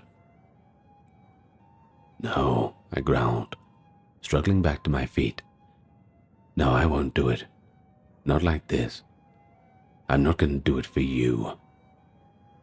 The Daedric prince's presence pressed on me from all sides, a suffocating mantle of rage and malice. "All your ideals or your struggles," Molag Bal growled, "they mean nothing. You are a broken tool fit only for scrap. If you will not serve me, then you will die, and you will die slowly after you watch this traitorous insect suffer every form of torment I can imagine." A hot tear slid down my cheek, born of frustration and dread. This was it, the darkest crossroad of my life. I stood on the precipice of damnation, and my refusal had pushed me over the edge. But if I was doomed, I would not go out as a puppet of evil. I silently prayed that Stendarr understood my choice, even if it meant our deaths. Through blurred vision, my gaze fell upon the grotesque altar and the wicked Daedric mace resting atop it. Molag Bal's anchor in this mortal world. A spark lit inside me, a small but bright one. If I had one final act of defiance left to give, this was it. Time seemed to slow there, and I raised my eyes to the black altar stone. The only source of Molag Bal's power here was that shrine. The entire house? That was just an extension of it. Could I fight a Daedric prince? Impossible. Don't even think about it. But perhaps I could break his hold, sever the link that bound him to this place. It was a desperate, mad thought, but Molag Bal surely knew what flitted through my mind because he bellowed with a sudden fury. I lunged toward the altar. My arms drew back the steel mace that had served me faithfully for years, its worn head glinting in the torchlight, and with everything I had, the strength of my arms, the weight of my conviction, channeled into one decisive blow, I roared and swung. "Stendarr, give me strength!" Steel struck stone with a thunderous clash. The altar cracked, a deep fissure splitting its surface. "Wretch, what have you done?" Molag Bal's voice was no longer seductively smooth, but furiously, with a shriek that made the blood in my veins run cold. Without hesitation, I raised my mace and struck again. The cracks webbed further across the stone altar, chunks of it crumbling away. A blast of icy wind burst forth, snuffing the torch and plunging us into darkness. In the faint light of the glowing cracks, I saw the black mist around the altar convulse. It was like the very stone was in complete agony. And suddenly, an immense force smashed into me, a last assault by the enraged prince. I was lifted off my feet and flung across the chamber like a rag doll. My back hit a support post with a bone-jarring force, and I collapsed to the ground. Agony lanced through my ribs as I tasted the blood on my tongue. Maybe one or two broken ribs this time, that's for certain. "You mortal filth!" I hurled the cursed artifact into the nearest corner away from the altar, the mace of Molag Bal now my target. "You mortal filth!" Molag Bal screamed back at me for the second time. I forced myself up on one knee. Despite the pain tearing at my side, I gripped my own mace in both hands and with a fervent cry launched myself towards the mace and brought down in a final crushing swing. The altar. Stone shattered. It went into pieces, a shockwave of energy blasting outward. I was driven back by the blast and shielded my face with my arms as shards of rock and metal flew past. An otherworldly roar rattled the cellar. Rising up in a pitch, to a frenzied scream, and then abruptly, silent. Complete and profound silence falling, broken only by the ragged sound of my breathing and the distant ripping of water. Pebbles and dust pattered to the floor in the aftermath of the quake, and for a long moment I did not move. My ears rang. I wondered if I'd been struck deaf. But no, I heard a soft clink of a chain nearby, and a weak, shuddering breath that was not my own. The priest! That's right, I almost forgot in the panic. I scrambled up, biting back a cry of pain as every bone in my body felt like it was breaking, and feeling around I retrieved the fallen torch. It had mercifully landed in a puddle of oil and still held a tiny ember. I blew on it gently, and a thin flame danced back to life. The altar was all gone, reduced to a pile of rubble and dust, and Molag Bal's presence? I no longer felt it. No oppressive weight, no hateful whisper, just an eerie stillness in the lingering smell of cold ash. The captive priest was slumped against his chains, unconscious or close to it. The manacles still held him, but without the Daedra's power, perhaps I could now pry them loose. I croaked out the words. "Hold on, priest. I'll get you out of here." With effort I hauled myself over the debris to him. He was breathing, though shallowly. Blood soaked his back from where the chain had scourged him. Planting a foot in the stone anchor, I grasped the chain and pulled with all my remaining strength. At first the metal refused to give, but then with a screech, the bolt holding it cracked out of the floor. The priest's arms collapsed limply, finally freed from their overhead suspension.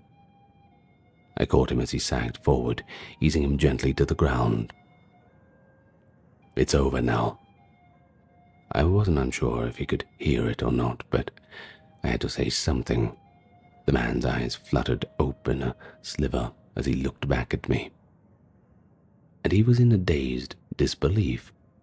I offered him a faint, exhausted smile. "Molag Bal's gone now, priest, and you're safe." Tears welled in his eyes. Of relief, perhaps, or gratitude, I couldn't tell. His lips moved, perhaps trying to form words, but only a raspy sob came. I rested a hand on his shoulder, and I realized I was trembling as much as he was. And in the stillness that followed, I became aware of a new sound, the distant clamor of voices and footsteps from above. Light, brighter and whiter than my torch, flickered down the stairway. The reinforcement I had prayed for at the start of this night was finally here. It was the guards. They came down the stairs and gaped at the scene. The shattered altar, the broken chains, the battered Vigilant and bloodied prisoner on the floor. "Divines, what happened here?" one guard muttered, lowering his sword in astonishment. The other guard's eyes darted between the rubble and the two of us. I slowly pushed myself upright, one arm still bracing the injured priest. The nearest guard reached out to me steady as I swayed on my feet. I began, my voice coming out in a rasp. "The Daedric presence is gone. I banished it. Whoa, easy now," said the guard. "By the gods, we tried to get in sooner. The door wouldn't budge. We only just managed to break it down. We heard all the screams." He glanced over my shoulder at the moaning priest.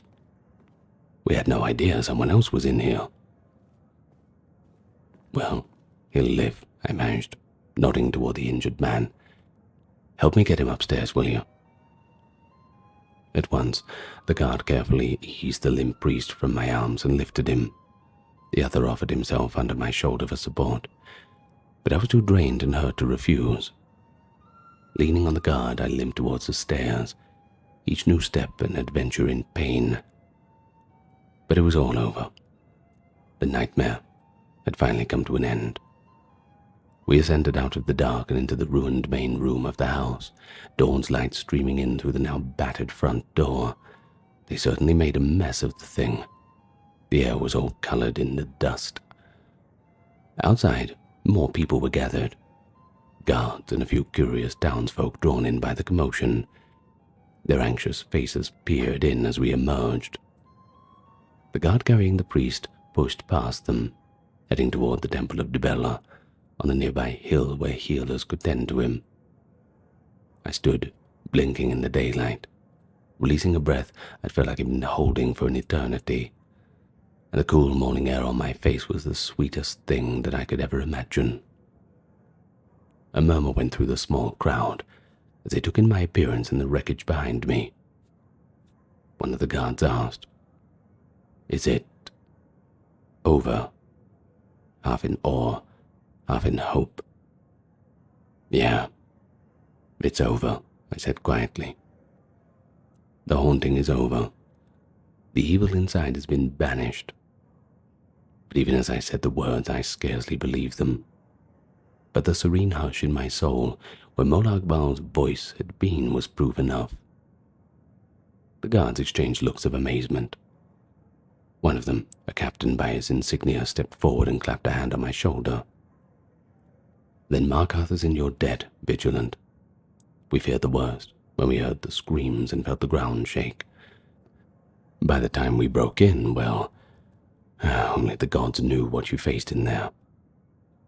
Thank you. We're in your debt." I nodded wearily. I could feel the adrenaline finally ebbing away, leaving me weak-kneed and light-headed. And I mumbled, "I should check on the prisoner," starting to shuffle after the retreating guard who had taken the priest. In due time, the captain said firmly, "You're hurt. Let's get you to the temple. The priest is in good hands. We'll make sure he's treated and properly questioned." His tone made it clear that, Boethia worshipper or not, the man would not be harmed further under their watch. Somehow I think Stendar would approve. And so, leaning on the guard's arm, I allowed myself to be guided away from the cursed house. A small cheer actually went up from one of the bolder onlookers as we passed, a cheer that the horror was ended. It's the only thanks we vigilants ever get. We rarely get that anyway. Outside the house, the rising sun had never seemed so beautiful. I looked on in awe. Perhaps, after this ordeal, I could have never seen it again. But here I was. I paused for just a moment, turning back to look at the dilapidated abode that I had entered in darkness. The front door hung off its hinges, and inside I could see the morning light piercing through the broken roof, illuminating the interior where evil had dwelt only moments before. I closed my eyes and whispered a soft prayer, and in that silent moment I felt the warmth on my skin that was more than just the sun. Perhaps it was my imagination. Perhaps it was Stendar's grace truly with me. But either way, I felt a deep sense of peace settling over me despite the pain. The guard urged me, "Come on, Vigilant. Let's get those wounds healed up." I allowed him to lead me onward. As we headed up the street, I cast one last glance over my shoulder. That house of horror. It stood silent and still. Just another abandoned building beneath a brightening sky. Whatever dark force had claimed it was gone for good. The haunting of Markarth was over. I turned away with a final slight smile. I had stared into the very face of darkness and not surrendered. Though exhausted, battered, and scarred by the ordeal, I carried on into the dawn. Alive and unbroken. A vigilant who had upheld his vow when it mattered most. The gods had tested me in that dark house, and by their grace I had prevailed. And so here I am, sitting in the tavern with you, telling the story. If things had gone differently that night, I wouldn't be here to tell it. Neither would that priest, though I never found out what happened to him. I hope he changed his ways in the end. and came into the worship of the divines. Perhaps he won't be playing with the Daedra anymore. But as for you, my friend, I hope it serves as a cautionary tale. Don't go wandering into any old houses, and do not seek out the Daedra. And if you do, I might just come to find you, and I will not be so merciful. Go and get some rest. It's been a long night. Stendar's blessings.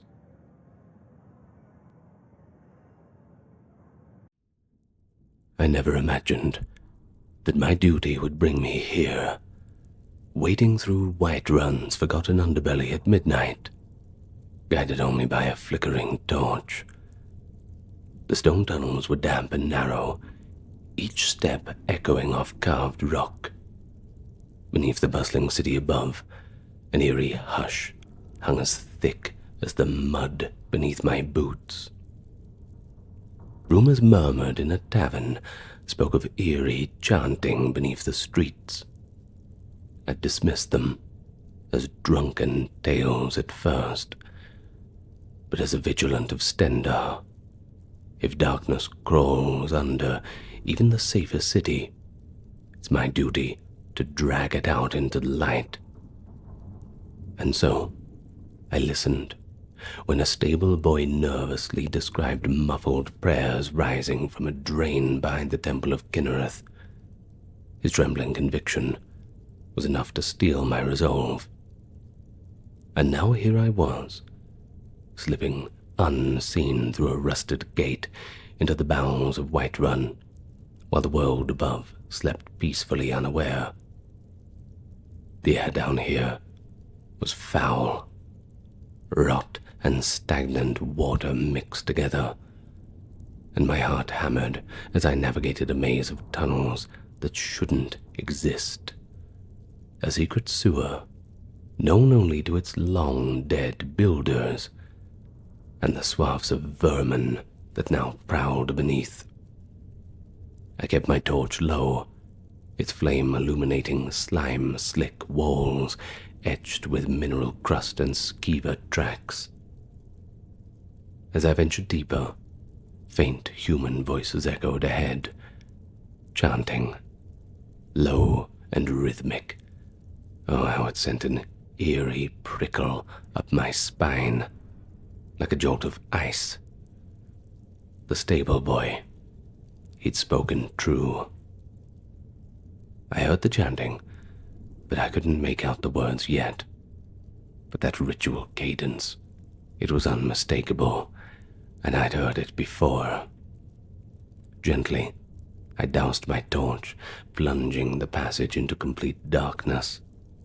But a sliver of moonlight fell through a grate above, just enough, after my eyes adjusted, to grasp the silhouette of the tunnel. And so, I would rely on stealth and sound now. Guided by the chanting and a rancid breeze, I crept forward, one hand resting at the mace on my belt. Under my breath, I murmured a fervent prayer. Stendar, grant me the mercy I must deny these fiends.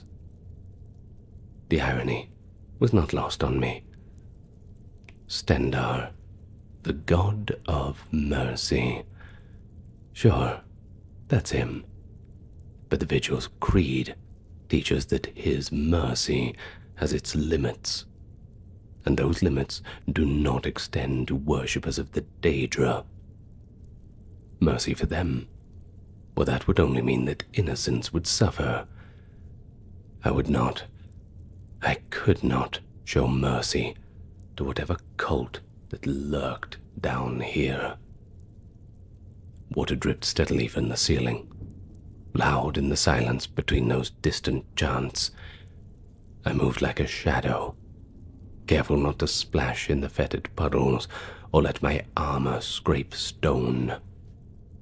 The air reeked of mildew and a faint coppery tang of blood. My every instinct screamed that great danger lay ahead. but Divine's willing. Stendar willing, I pushed on. If a great evil had indeed taken root beneath the city of Whiterun, I intended to rip it out. I descended further into the darkness. The tunnel gradually widened, and the stench of decay grew stronger. A faint orange-red glow danced under an old wooden door embedded in the stone wall ahead. Over the low drone of distant voices, I could make out at least a half-dozen people chanting in unison. I pressed myself flat beside the damp, worm-eaten door, and I listened. A heavy weight settled in my gut as I caught a few words of the litany. Dagon. Yes, that was it. The name of Mehrunes Dagon, the Prince of Destruction. My fists clenched tight.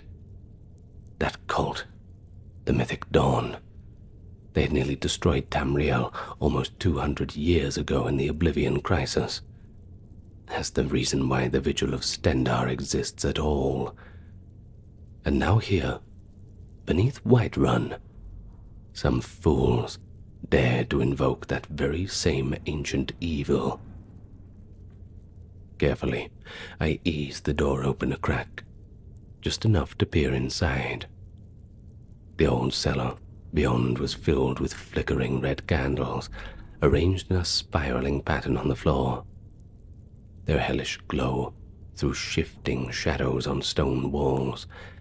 At the center of the spiral, crudely painted in what looked like blood, was a jagged four-pointed sigil outside the circle. Unmistakable. The mark of Mehrunes Dagon. A ring of robed figures knelt around it, swaying back and forth as they chanted. I counted 6, maybe 7. Their hooded robes were the color of dried blood. They could have been mistaken for monks at prayer, if not for the wicked symbol on the floor and the knives in their hands betraying them as heretics. My gaze moved to a figure standing apart from the circle, at a makeshift altar against the far wall. This robed leader wore a similar crimson garb trimmed with gold. On the altar before him lay grim tools, a few skulls, a heavy black tome, and in a shallow bowl, a fresh Daedra heart that twitched as if it were still alive. The coppery tang of it carried even to the door. Disgusting. Evil. The leader raised his hands, and the chanting subsided into expectant silence. In a clear, impassioned voice, he addressed the gathering in Tamrielic so all could understand. Brothers and sisters, the hour is nigh. We have toiled in shadows, kept our oaths as we healed the sick and comforted the weary above. Tonight, our patience shall be rewarded. Tonight, Mehrunes Dagon shall know our devotion. The blood we spill, the Veiled Daedra shall rise. A ripple of murmured excitement passed through the kneeling cultists, and I felt my grip tighten on the doorframe. Healed the sick, comforted the weary. My stomach turned. These cultists moved among Whiterun's people as healers and helpers by day, as they hid their true allegiance. The very name they took, Veiled Daedra, spoke of that evil lurking behind their virtuous facades. I leaned forward, trying to see the leader's face beneath his hood. As if on cue, he lowered it himself. The sight hit me like a blow. Divines. Eldrin. Whiterun's beloved healer stood revealed in the candlelight.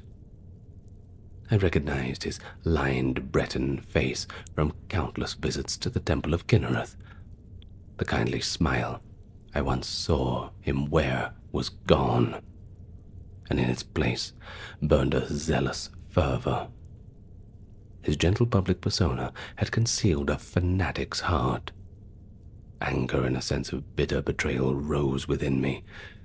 Eldrin had earned the city's trust with his restoration skills and charity, all the while secretly serving the Dark Lord of Destruction. So this was it. This was the truth. A man driven by some desperate ideal to heal at any cost, now corrupted into Daedric worship. How could it happen? Perhaps he prayed for power to cure the incurable, and a Daedra came to him with a bargain. The princes, you see, they promise great gifts, but always for a terrible price. Eldrin's noble intentions, if they existed, were now twisted beyond recognition. Whatever his reasons or former goodness, Eldrin was now leading these souls to damnation, and he was about to unleash a horror upon countless innocents. Sympathy has no place here. He had to be stopped, and I was going to stop him. The time for observation was over. I steadied my breathing and drew my steel mace from its loop, the familiar weight comforting in my hand. With equal care, I slipped a small wooden buckler onto my left forearm. My heart pounded, but my training kept my hands steady. Through the cracked door, I saw Eldrin produce a large black soul gem from within his robes and hold it aloft.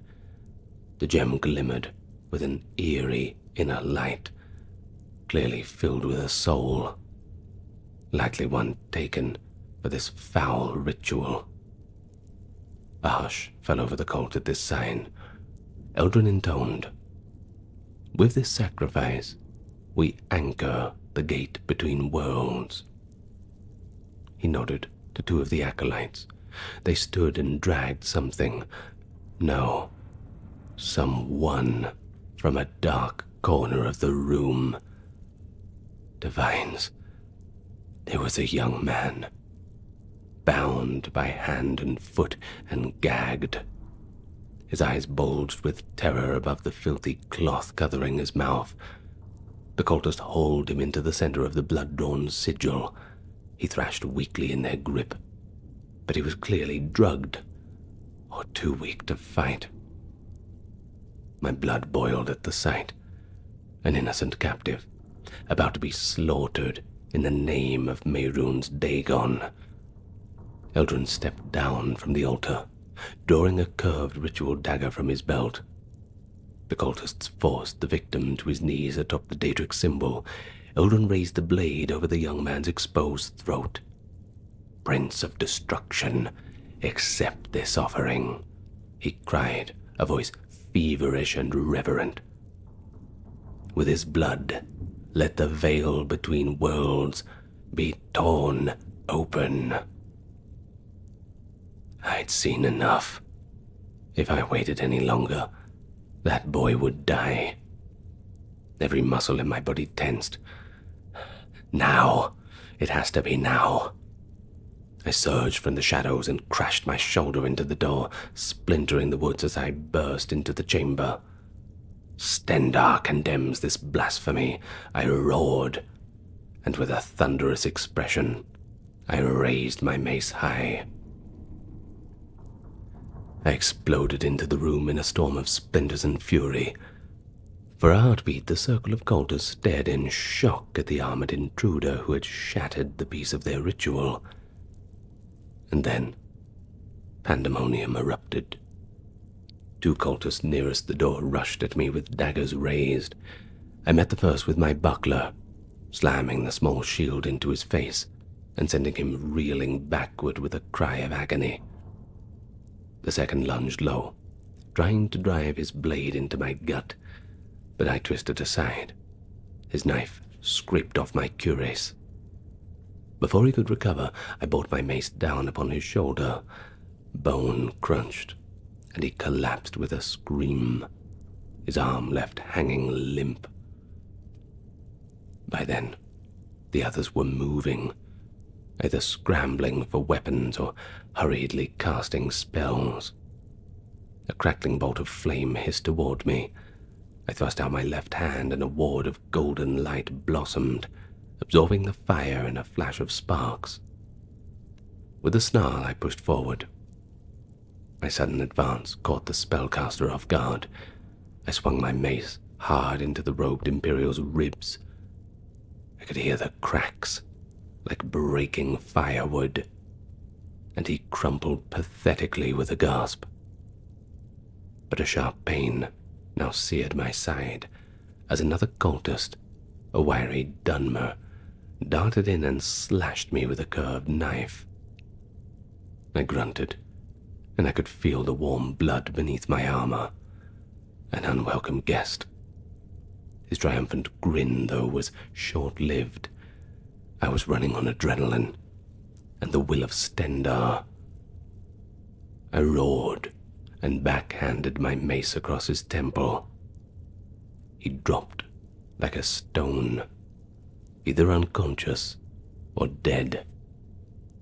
Breathing hard, I scanned for the remaining threats. 4 cultists down, either groaning or deathly still. Across the chamber, a hooded woman was dragging the bound victim upright, pressing a dagger to his throat. Her eyes were wild. "Stay back," she screeched, pulling the young man against her as a human shield. "I'll kill him. By Dagon, I swear it, I'll kill him right now." I halted, bloodied mace in hand. The hostage moaned behind his gag, tears streaming down his face. He was not one for combat. I had to be careful. Keeping my voice low and steady, I began to circle slowly. "Let him go. Just let him go." She only pressed the blade harder to the whimpering boy's neck. My free hand slipped at a small vial at my belt. With one swift motion, I flung it at the cultist. The glass shattered against her shoulder, splashing them both with holy water from Stendarr's shrine. She screamed as the blessed water scorched her tainted skin. The dagger fell from her hand, and she recoiled in pain. In an instant, I was upon her. I ripped her away from the hostage and slammed her to the ground. She lay sobbing and clutching her scalded face. I tore the gag off the young man's mouth, and I ordered him, "Run. Run now." Wide-eyed and shaking, he hurriedly nodded his head and didn't hesitate to flee. Still bound at the wrists and ankles, he staggered through the shattered doorway and into the tunnel, fleeing toward the surface and safety. A sudden crack like thunder then shook the chamber. I whirled to see Eldrin at the far wall, chanting frantically. He had smeared blood across an inscribed Daedric rune and was holding the black soul gem aloft. The gem pulsed violently. Fissures of red light spider-webbing over its surface. "No! Stop!" I shouted, charging toward him. I was too late. With a sound like an eruption, the gem exploded in Elgrim's hand. He was hurtled back against the wall, and I was knocked off my feet by the shockwave. A searing red tear in reality split open right beside the bloody rune, swirling with infernal light. I threw up an arm to shield my face from a blast of heat. But then a monstrous, clawed hand reached through the rift. A towering figure, clad in jagged black armor, clawed its way out of the fiery breach. Standing well over 6 feet tall, it had a demonic, horned visage, with eyes that burned like embers. A Dremora, one of Dagon's chosen foot soldiers. It gripped a massive great sword in both hands, the blade itself wreathed in flames. Eldrin, sprawled on the floor, looked up in dazed awe.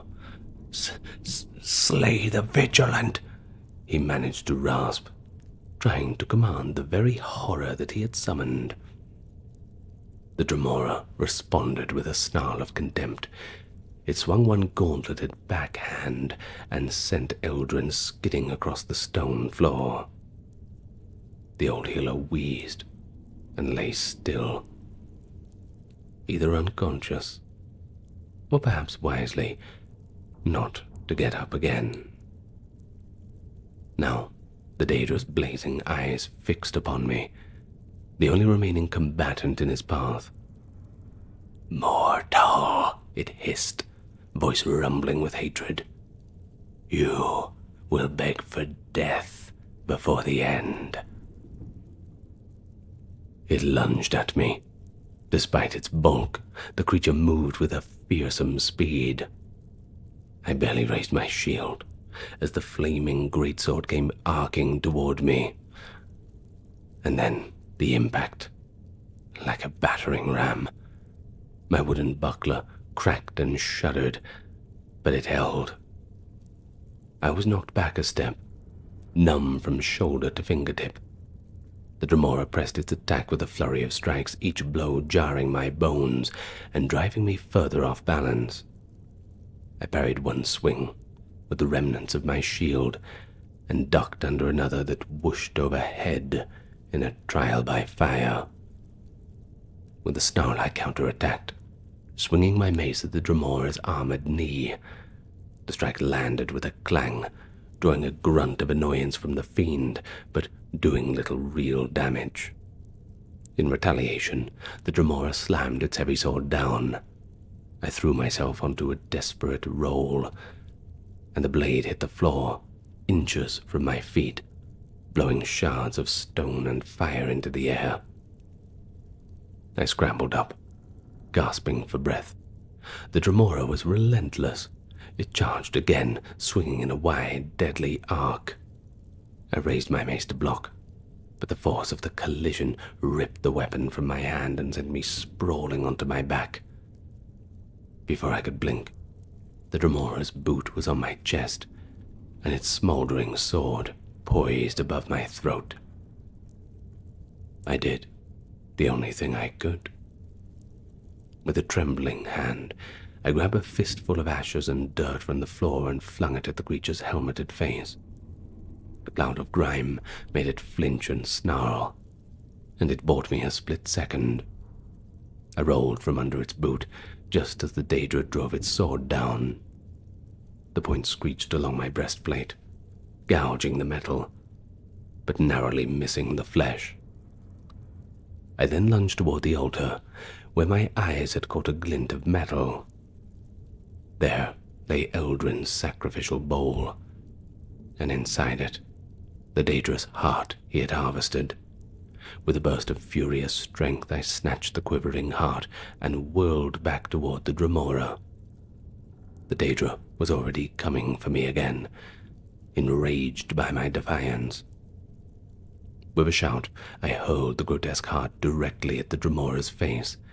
It struck the monster's helmet with a wet splat, spraying supernatural blood into its eyes. The Dremora recoiled, momentarily blinded, but roaring in fury. Wasting no time, I tore a flask of lamp oil from my belt and hurled it next. The glass shattered across the Dremora's chest, dousing the fiend in flammable liquid. Summoning the final reserves of my strength, I reached out toward a fallen candle on the floor and muttered a prayer through clenched teeth. "Stendarr, let your light purify." A tendril of holy flame leapt from the candle to the oil-soaked Daedra, and in an instant it was engulfed in blazing fire. It howled, a ghastly sound, both of rage and agony, stumbling as flames licked over its armor. I seized my mace It lay near my feet and charged with a ragged battle cry. Before the Dremora could recover, I brought my mace crashing down onto its burning helmet. The steel caved in with a shower of sparks. The creature staggered. I struck again and again, hammering with all the strength I had left in my arms. And with a final blow, the Dremora's skull gave way, and its body collapsed to the floor. For a heartbeat, the smoldering carcass still lay there, still aflame, and then it began to disintegrate. The ebon armor and charred flesh crumbled into black ash before my eyes, vanished back to oblivion from whence it came. Silence fell over the ruined chamber. I stood swaying, chest heaving, vision swimming from exhaustion and pain. But I was alive, and the Daedra was dead. In the eerie quiet, I staggered over to where Eldrin lay. The old Breton, he was alive, groaning softly as he clutched his ribs. He stared up at me with a mixture of fear and pleading in his eyes, whispering for mercy, a voice barely audible. My lip curled. Even now, part of me wanted to cave his skull in for what he'd done. But I am a Vigilant of Stendarr. We serve justice, not bloodlust. I tore a length of cloth from a fallen cultist's robe and bound Eldrin's hands behind his back. Your victims will have justice, I muttered. He closed his eyes, silent tears carving lines down his soot-stained cheeks. One by one, I secured the surviving cultists. Some were unconscious, others too injured or dazed to struggle. I showed them the same mercy they had shown their intended victim. None. And by the time I finished, each cultist was tightly bound, and the threat was quelled for good. I dragged them out, two at a time through the tunnels. Night was yielding to dawn by the time I hauled the last of the cultists out, including a limping, sullen Eldrin onto the grass outside Whiterun's main gate. The morning air, cold and fresh, a stark contrast to the fetid underground. I propped the prisoners against the outer wall and tossed their defaced robes, daggers, and Eldrin's blasphemous tome of Daedra lore in a pile beside them. If the city guards needed proof of the crime, that would suffice as plenty. As pastel light crept over the horizon, I heard voices and movement from the other side of the gate. Whiterun was waking up. It was time for me to go. Without ceremony, I left the cultists sitting there in their ropes and slipped away along the city wall. From a safe perch atop a rocky outcrop, I watched as the guards opened and a pair of bleary-eyed guards emerged. They recoiled in shock at the sight before them. Even from a distance, I could see one guard's eyes go wide as he recognized Eldrin's face beneath the soot and bruises. An alarm bell began clanging, and moments later more guards rushed out of the gate. Swords drawn, and voices raised in confusion and anger. I allowed myself a faint, tired smile, perhaps my only reward. The secrecy of the cult was shattered. Their corrupted ideals had been laid bare for all to see. Whiterun's people would be safe from this threat. Pulling my hood low over my face, I turned away and began the long walk north along the road. The sun was rising, bathing the plains in a gentle gold glow. Another night's work, all finished up. There would be no accolades, no recognition. I never wanted any. The hidden costs of devotion were not lost upon me.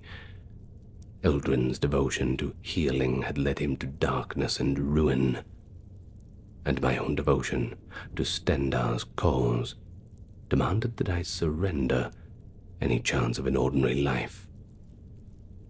And so I left Whiterun behind, and as I did, I felt only a grim resolve. Good intentions had led Eldrin to evil, a stark reminder of how easily devotion can be corrupted. The hidden costs of his misguided faith was ruin for himself and nearly for others. And there is no triumph in exposing it, just a necessary act of duty. The sun climbed up, warming my face as I pulled up my hood and carried along the road. Another city saved, another darkness cast out. This would not be the last of it. There would be more whispers of danger in other corners of Skyrim. Many more nights like this lay ahead. And perhaps my doom. But whatever it is, I would meet them. And so I vanished into the morning light, an anonymous guardian, moving on to wherever the Lord of Mercy needed me next.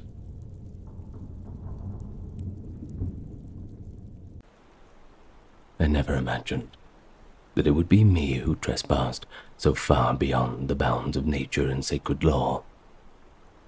Yet there I stood, at dusk, amid the whispering pines of Falkreath, a shovel in one hand and forbidden scrolls in the other, preparing to perform the most unholy of rituals. The fading light painted the sky in bruised purples and reds, as if the very heavens bled for what I was about to do. My heart pounded with each step I took deeper into those woods, where the shadows grew long, and the air smelt of damp earth and decayed leaves. Each breath heavy with dread and a desperate hope. It had been a fortnight since I lost her, my beloved wife, Ragnar. In those 2 weeks, I felt each day stretch into an eternity of emptiness. The silence of our cottage, it was so unbearable. No laughter by the hearth, no soft humming of that tune that she loved, only the hollow echo of her absence. I'm gnawed by blood. I was raised on tales of Sovngarde and the sacred rest of the dead. But grief, it has a way of making heretics of us all. The pain of Ragnar's death gnawed at me until my thoughts turned down dark paths I once would have feared to tread. In the past, I studied magic at the College of Winterhold. That was a long time ago, in my youth. One of the few in our hold brave, or perhaps foolish enough to pursue the arcane arts. In those frozen halls, I learned the laws of magic and the lines that mortals must not cross. Necromancy. That's a dirty word in those circles. The art of binding life back into cold flesh. A subject spoken only in cautious whispers, even at the college. But though the college was a little more open-minded than the old Mages' Guild of Legend, certain knowledge was still deemed to be too perilous, too profane. Of course, I respected those boundaries, at least back then. But when Ragnar's life faded, right there in my arms, snatched by a sudden fever that not even any of my healing spells could break, I found that no law, divine or arcane, held any meaning to me anymore. The only thing that matters was the chance of seeing her again, no matter the cost. And so twilight deepened. I prepared the ritual site in a clearing where pale moonlight would soon filter through the canopy. The ground was soft from recent rain, and with grim resolve, I dug a grave-shaped hollow beneath an ancient oak. It was there, that I laid her body, wrapped in linen, sprinkled with preserving herbs to slow the decay. My hand shook as I pulled back the shroud from her face. Even in death, those features were so gentle, framed by strands of honey blonde hair. But her skin, it was now pale and cool, her lips tinged blue where once they were rosy with life and laughter. Seeing her like this, so still, so empty the spark that made her, sent a lance of grief through my chest. I bent down and pressed a trembling kiss to her cold forehead, my tears dripping onto her cheeks, as if to mimic the warmth of life. I nearly faltered then. A voice in my mind screamed, "This is all wrong. A true Nord should let the dead rest, never profane their memory. Nords have always held that the spirits of the departed belong in Sovngarde, or in whatever afterlife they've earned, not bound to this world by sorcery." I knew I was defying the teachings of Arche by attempting to pull her back from his peaceful embrace. My own people would call me a blasphemer, a monster. Well, perhaps I was, but I was also a husband, driven mad with sorrow. I clenched my jaw and steeled my heart.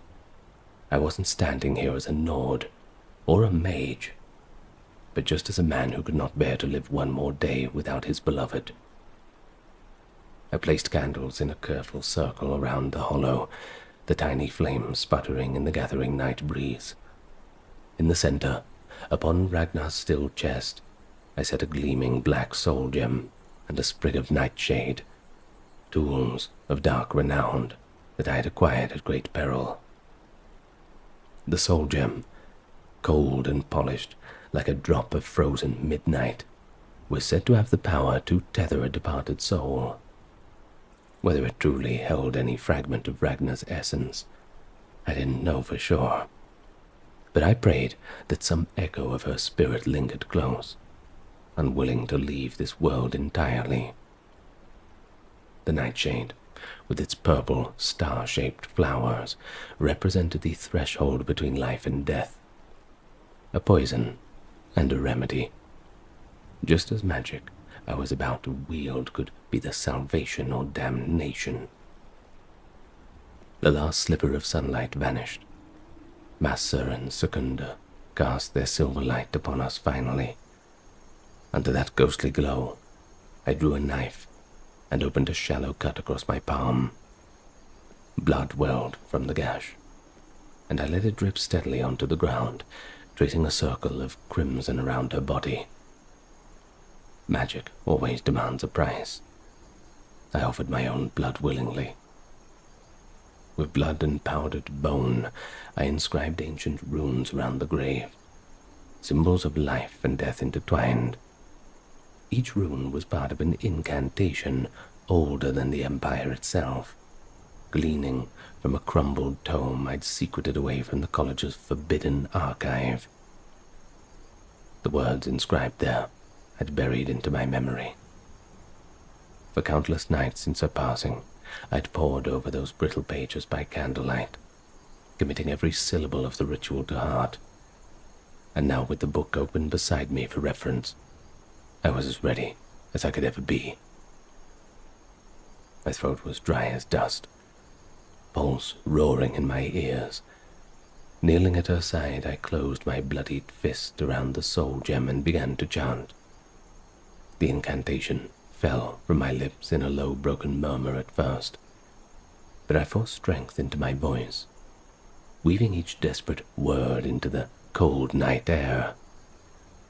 The language was archaic, each phrase scraping against my mind like broken glass.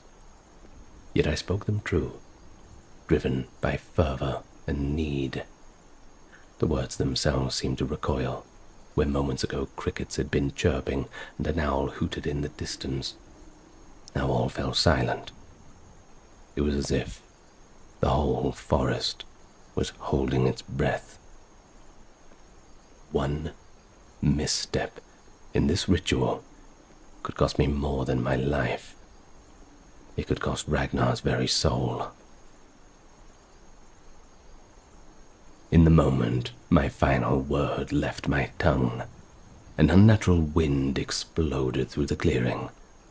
The candles sputtered out in an instant, leaving only the cold radiance of the moons overhead.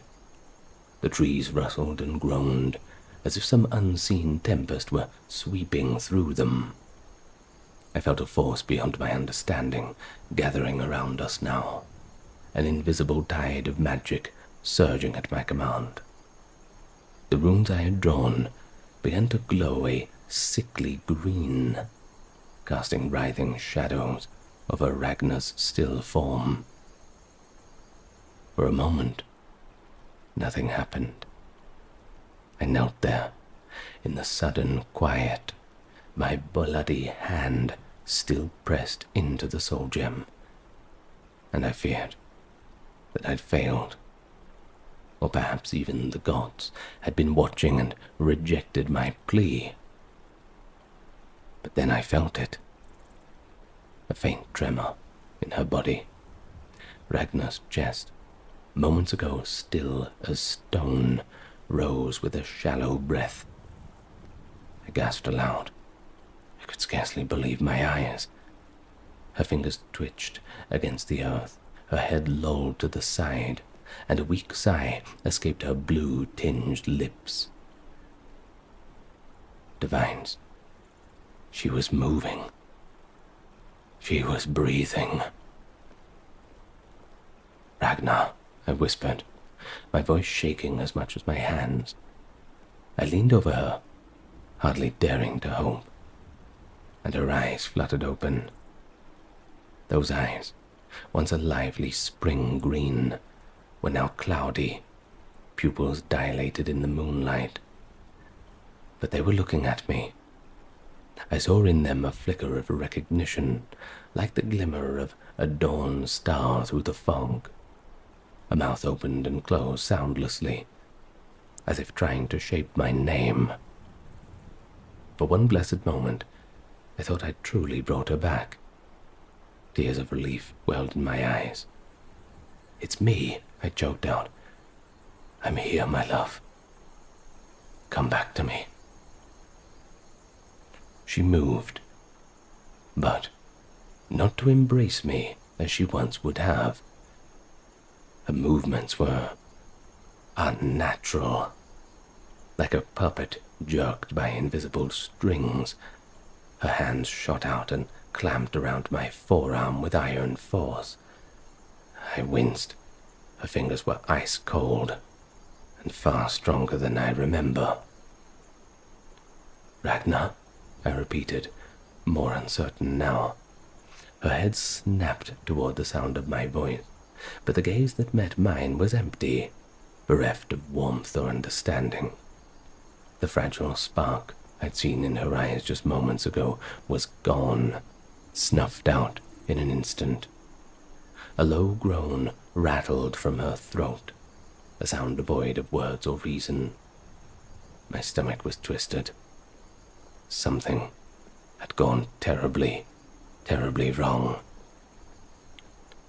Before I could react, she lurched upwards with unnatural strength and dragged herself out of the hollow, rising to her feet in a series of twitching, disjointed motions.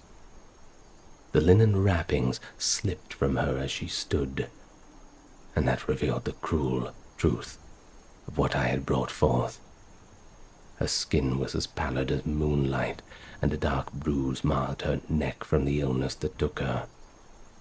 Oh, but worst of all were her eyes, once bright, beautiful with mind and spirit, but now glassy and vacant. She swayed for a moment, like a newborn fowl testing its legs, and then fixed that lifeless gaze upon me once more. "Ragnar, talk to me, please," I begged, raising my hands in a placating gesture. But instead, she answered with a snarl, a guttural, animalistic sound. In an instant, she lunged at me. Her nails, once neatly trimmed, now cracked and blackened, raked across my chest as I stumbled back, barely avoiding a worse faint. Pain flared where she'd scratched me. Blood seeped through my shirt, but I hardly felt it over the shattering of my hopes. I scrambled away, heart thundering. She advanced on me with a stiff, predatory gait, her face contorted in mindless rage. No, Ragnar, stop, I cried, desperation straining my voice. But she did not stop.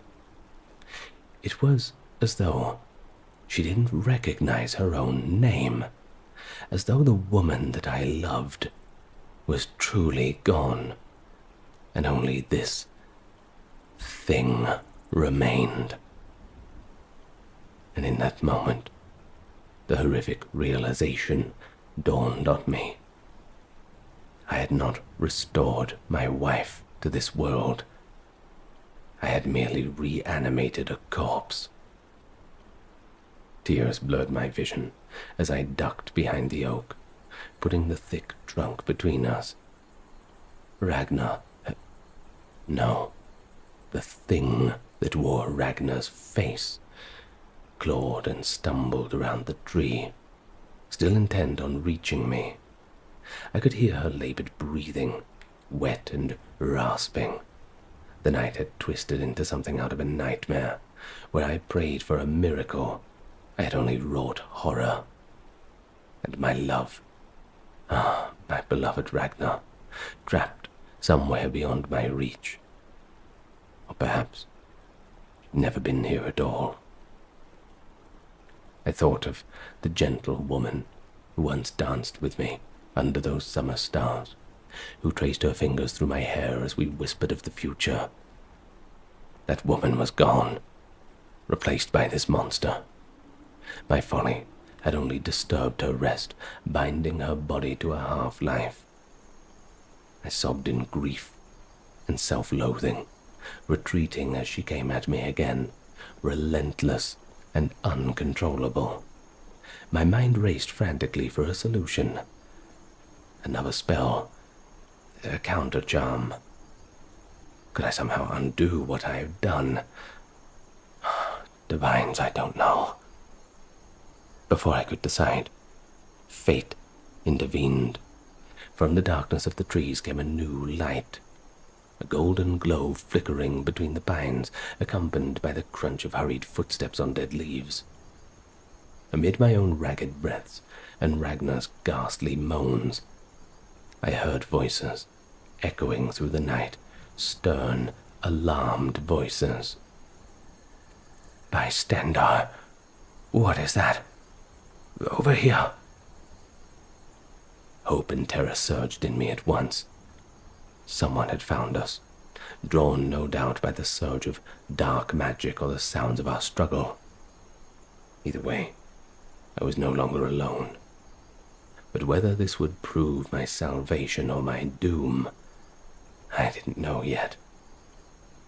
I glanced toward the approaching light, knowing that whoever stepped into this clearing would see not a grieving husband and his lost love, but simply a necromancer and his abomination. A new fear clutched at my heart as I realized that my night of tragedy was about to become even more perilous. Two figures in gleaming cloaks broke into the clearing, each bearing a torch and a mace. Unmistakable. Vigilants of Stendarr. I recognized their attire at once. Holy warriors devoted to the god of mercy, who roam Skyrim to hunt abominations, like the one I just created. To them, surely, I looked like a madman in a blood-streaked coat, kneeling before this monstrosity. And in truth, that is exactly what I was. "Step away from it, necromancer," one of them barked. He was a broad-shouldered Nord with a shaven head, his face hardened with righteous fury. The torch in his hand cast wild, leaping shadows across the trees as he advanced. The second Vigilant, a dark-haired Breton woman, circled to my side, her mace poised to strike. Ragnar's reanimated corpse turned toward these intruders and let out a snarl. Immediately, both Vigilants shifted their stance toward her. The Nord Vigilant wasted no time. He lunged forward with a roar, swinging his mace at the abomination that had once been my wife. Ragnar, mindless and feral, hurled to meet him. She grappled with him, with both arms, shrieking in his face.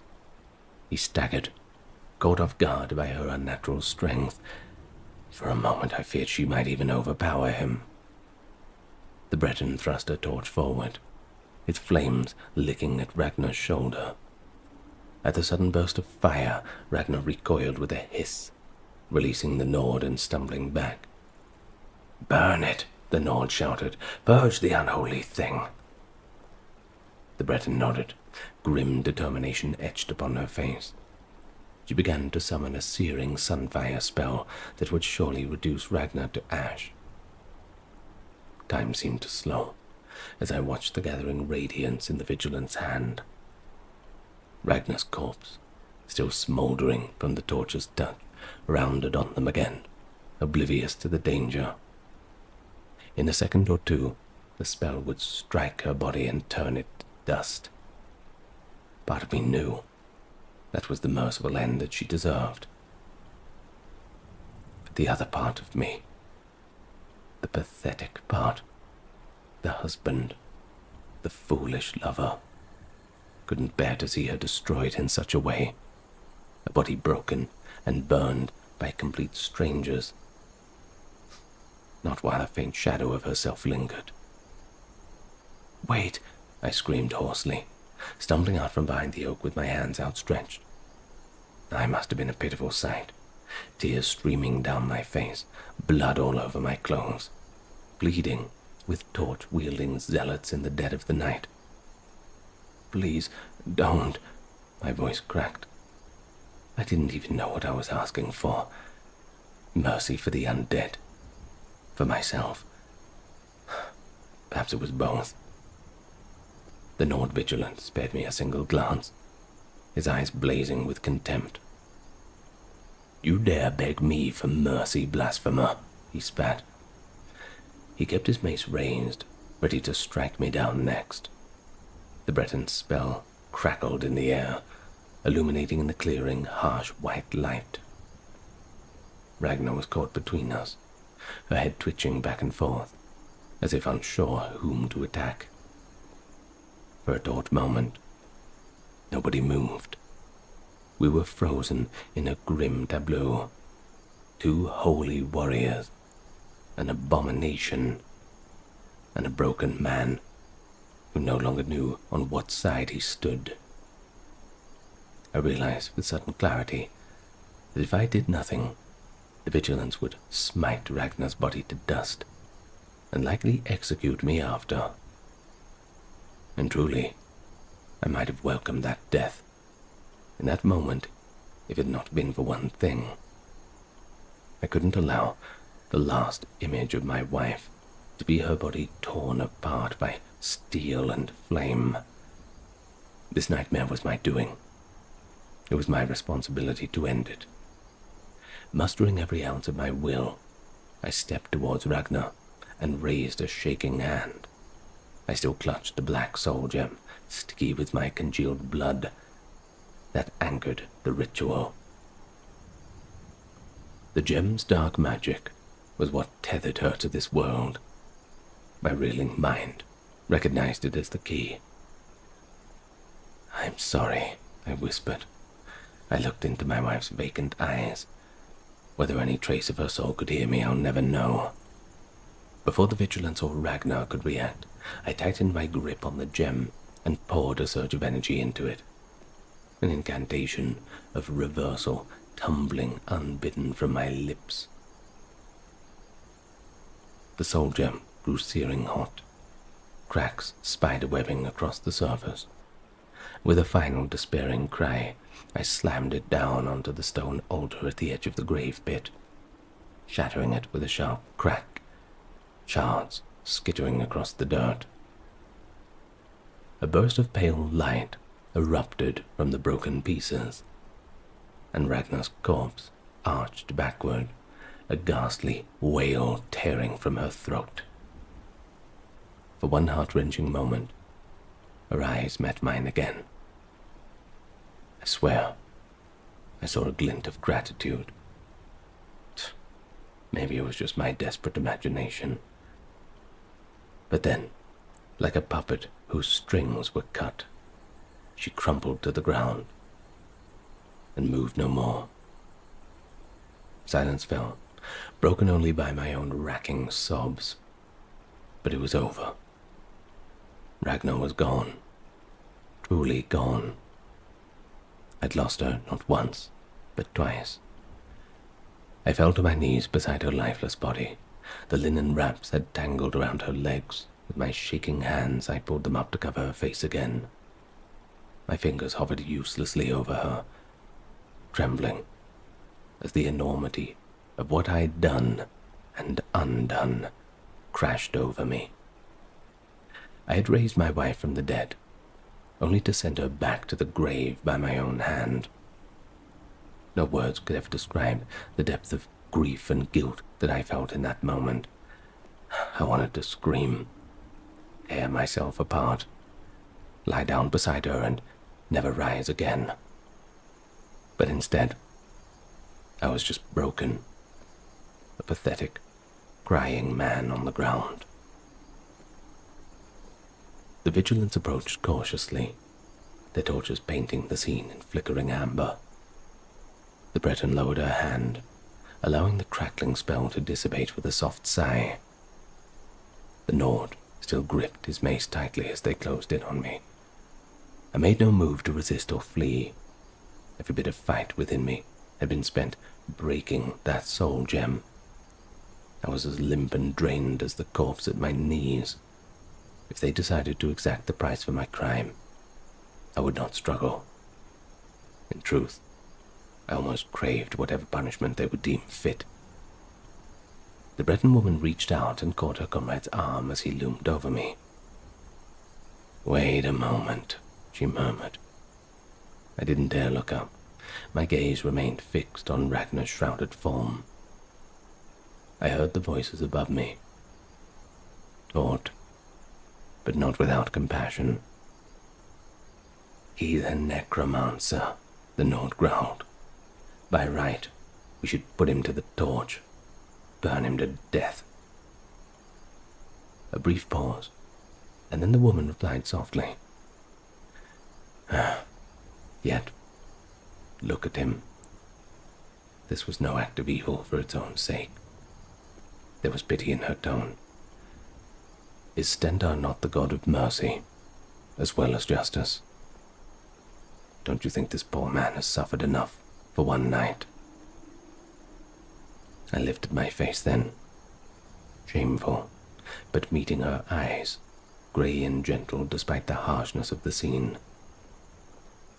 I rasped, "I didn't mean for any of this. I just wanted her back."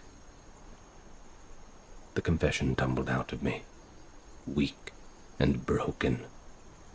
I offered no defense, no excuse, just the truth. That was all I had left. The Nord regarded me with a hard stare, and slowly lowered his mace. "Wanting doesn't make it right," he said, though his voice had lost some of its edge. "You toyed with forces you best left alone, you fool. In doing so, you nearly doomed her soul, and your own." I nodded miserably. I know that now." More fresh tears welling in my eyes. "I'll never I'll never do anything like this again. By the 9, I swear it. He studied me for a long moment. Finally, he exhaled and averted his gaze, a mix of disgust and pity warring on his face. But he did not raise his weapon again. The Breton stepped closer and set her torch on the ground so she could lay a hand on my shoulder. The gesture was almost gentle. "Go in peace, brother," she said quietly. "Bury her. Mourn her. But remember the lesson that this pain has taught you tonight." With that, the two vigilants cast final looks at me, and at Ragnar's now still corpse, and then they turned and departed into the waning dark before dawn. There I was left alone, with my wife's body and the crushing weight of my deeds. Dawn. I remained kneeling in the clearing, long after the vigilance vanished into the misty woods. The eastern sky was beginning to pale from black to deep blue, and the stars quietly faded before the coming day. I was exhausted, but even so I refused to let Ragnar lie there in the cold any longer. She deserved warmth and peace. My limbs felt leaden as I gathered fallen branches and tinder, assembling a makeshift funeral pyre in the center of the glade. I lifted Ragnar's body onto the pile of wood and gently folded her hands over her chest. I tucked a few wildflowers into her shroud as a final offering. My tears had long since run dry, leaving only a dull, hollow ache inside me as I worked. The first pale rays of dawn crept through the trees, painting the clearing a now mournful gray. When all was prepared, I knelt beside her one last time. "Forgive me, Ragnar," I whispered, my voice raw and thin. I brushed a stray lock of hair back under the shroud. "May the divines guide you to the peace that I could not." My words hung in the air, quiet and earnest, carried on the hush of dawn. A soft breeze sighed through the branches. It was as if the world itself acknowledged the passing of something precious. With my trembling hands, I took up the vigilant's discarded torch and touched it to the base of the pyre. The dry kindling caught quickly. Flames began to lick upward, first glowing orange and then brightening to a brilliant gold. They consumed the linen, and finally, a mortal body. I didn't look away. I owed her this much, to witness her final departure and remember it. The fire crackled and roared, and for a short while the bitter chill of night was driven back by its heat. I stood vigil beside the pyre as the sun broke over the horizon, illuminating the plumes of smoke that rose toward the sky. By the time the sun was fully risen, only glowing embers and ashen remains were left. I gathered what I could, soft gray ashes, mingled with tiny shards of bone, into a simple clay urn. In this form, at least, she would be safer from any further disturbance. No necromancer, myself included, would ever disturb her rest again. Carrying that urn to a quiet hillock overlooking the waking forest, I gently scattered her ashes in the morning wind. The fine particles caught the light as they drifted away, returning to the earth in the most natural way I could give her. As I watched the last of her disperse into the air, I whispered my final vow into the breeze. Never again would I disturb the peace of the dead. By my love for her, I swore it. The world around me was slowly coming alive, with the song of birds and rustling of leaves in the gentle wind. A heavy calm settled over my heart. No tears were left to shed. When I finally turned and left that charred clearing, the sun was climbing higher, and a new day had begun. I carried her memory with me as I walked away. I sought love beyond death, and I found only tragedy. All that remained was to live on and seek redemption for what I had done. Perhaps, when my own life reaches its end, the gods will allow me to see my beloved once more, in whatever world lies beyond this one.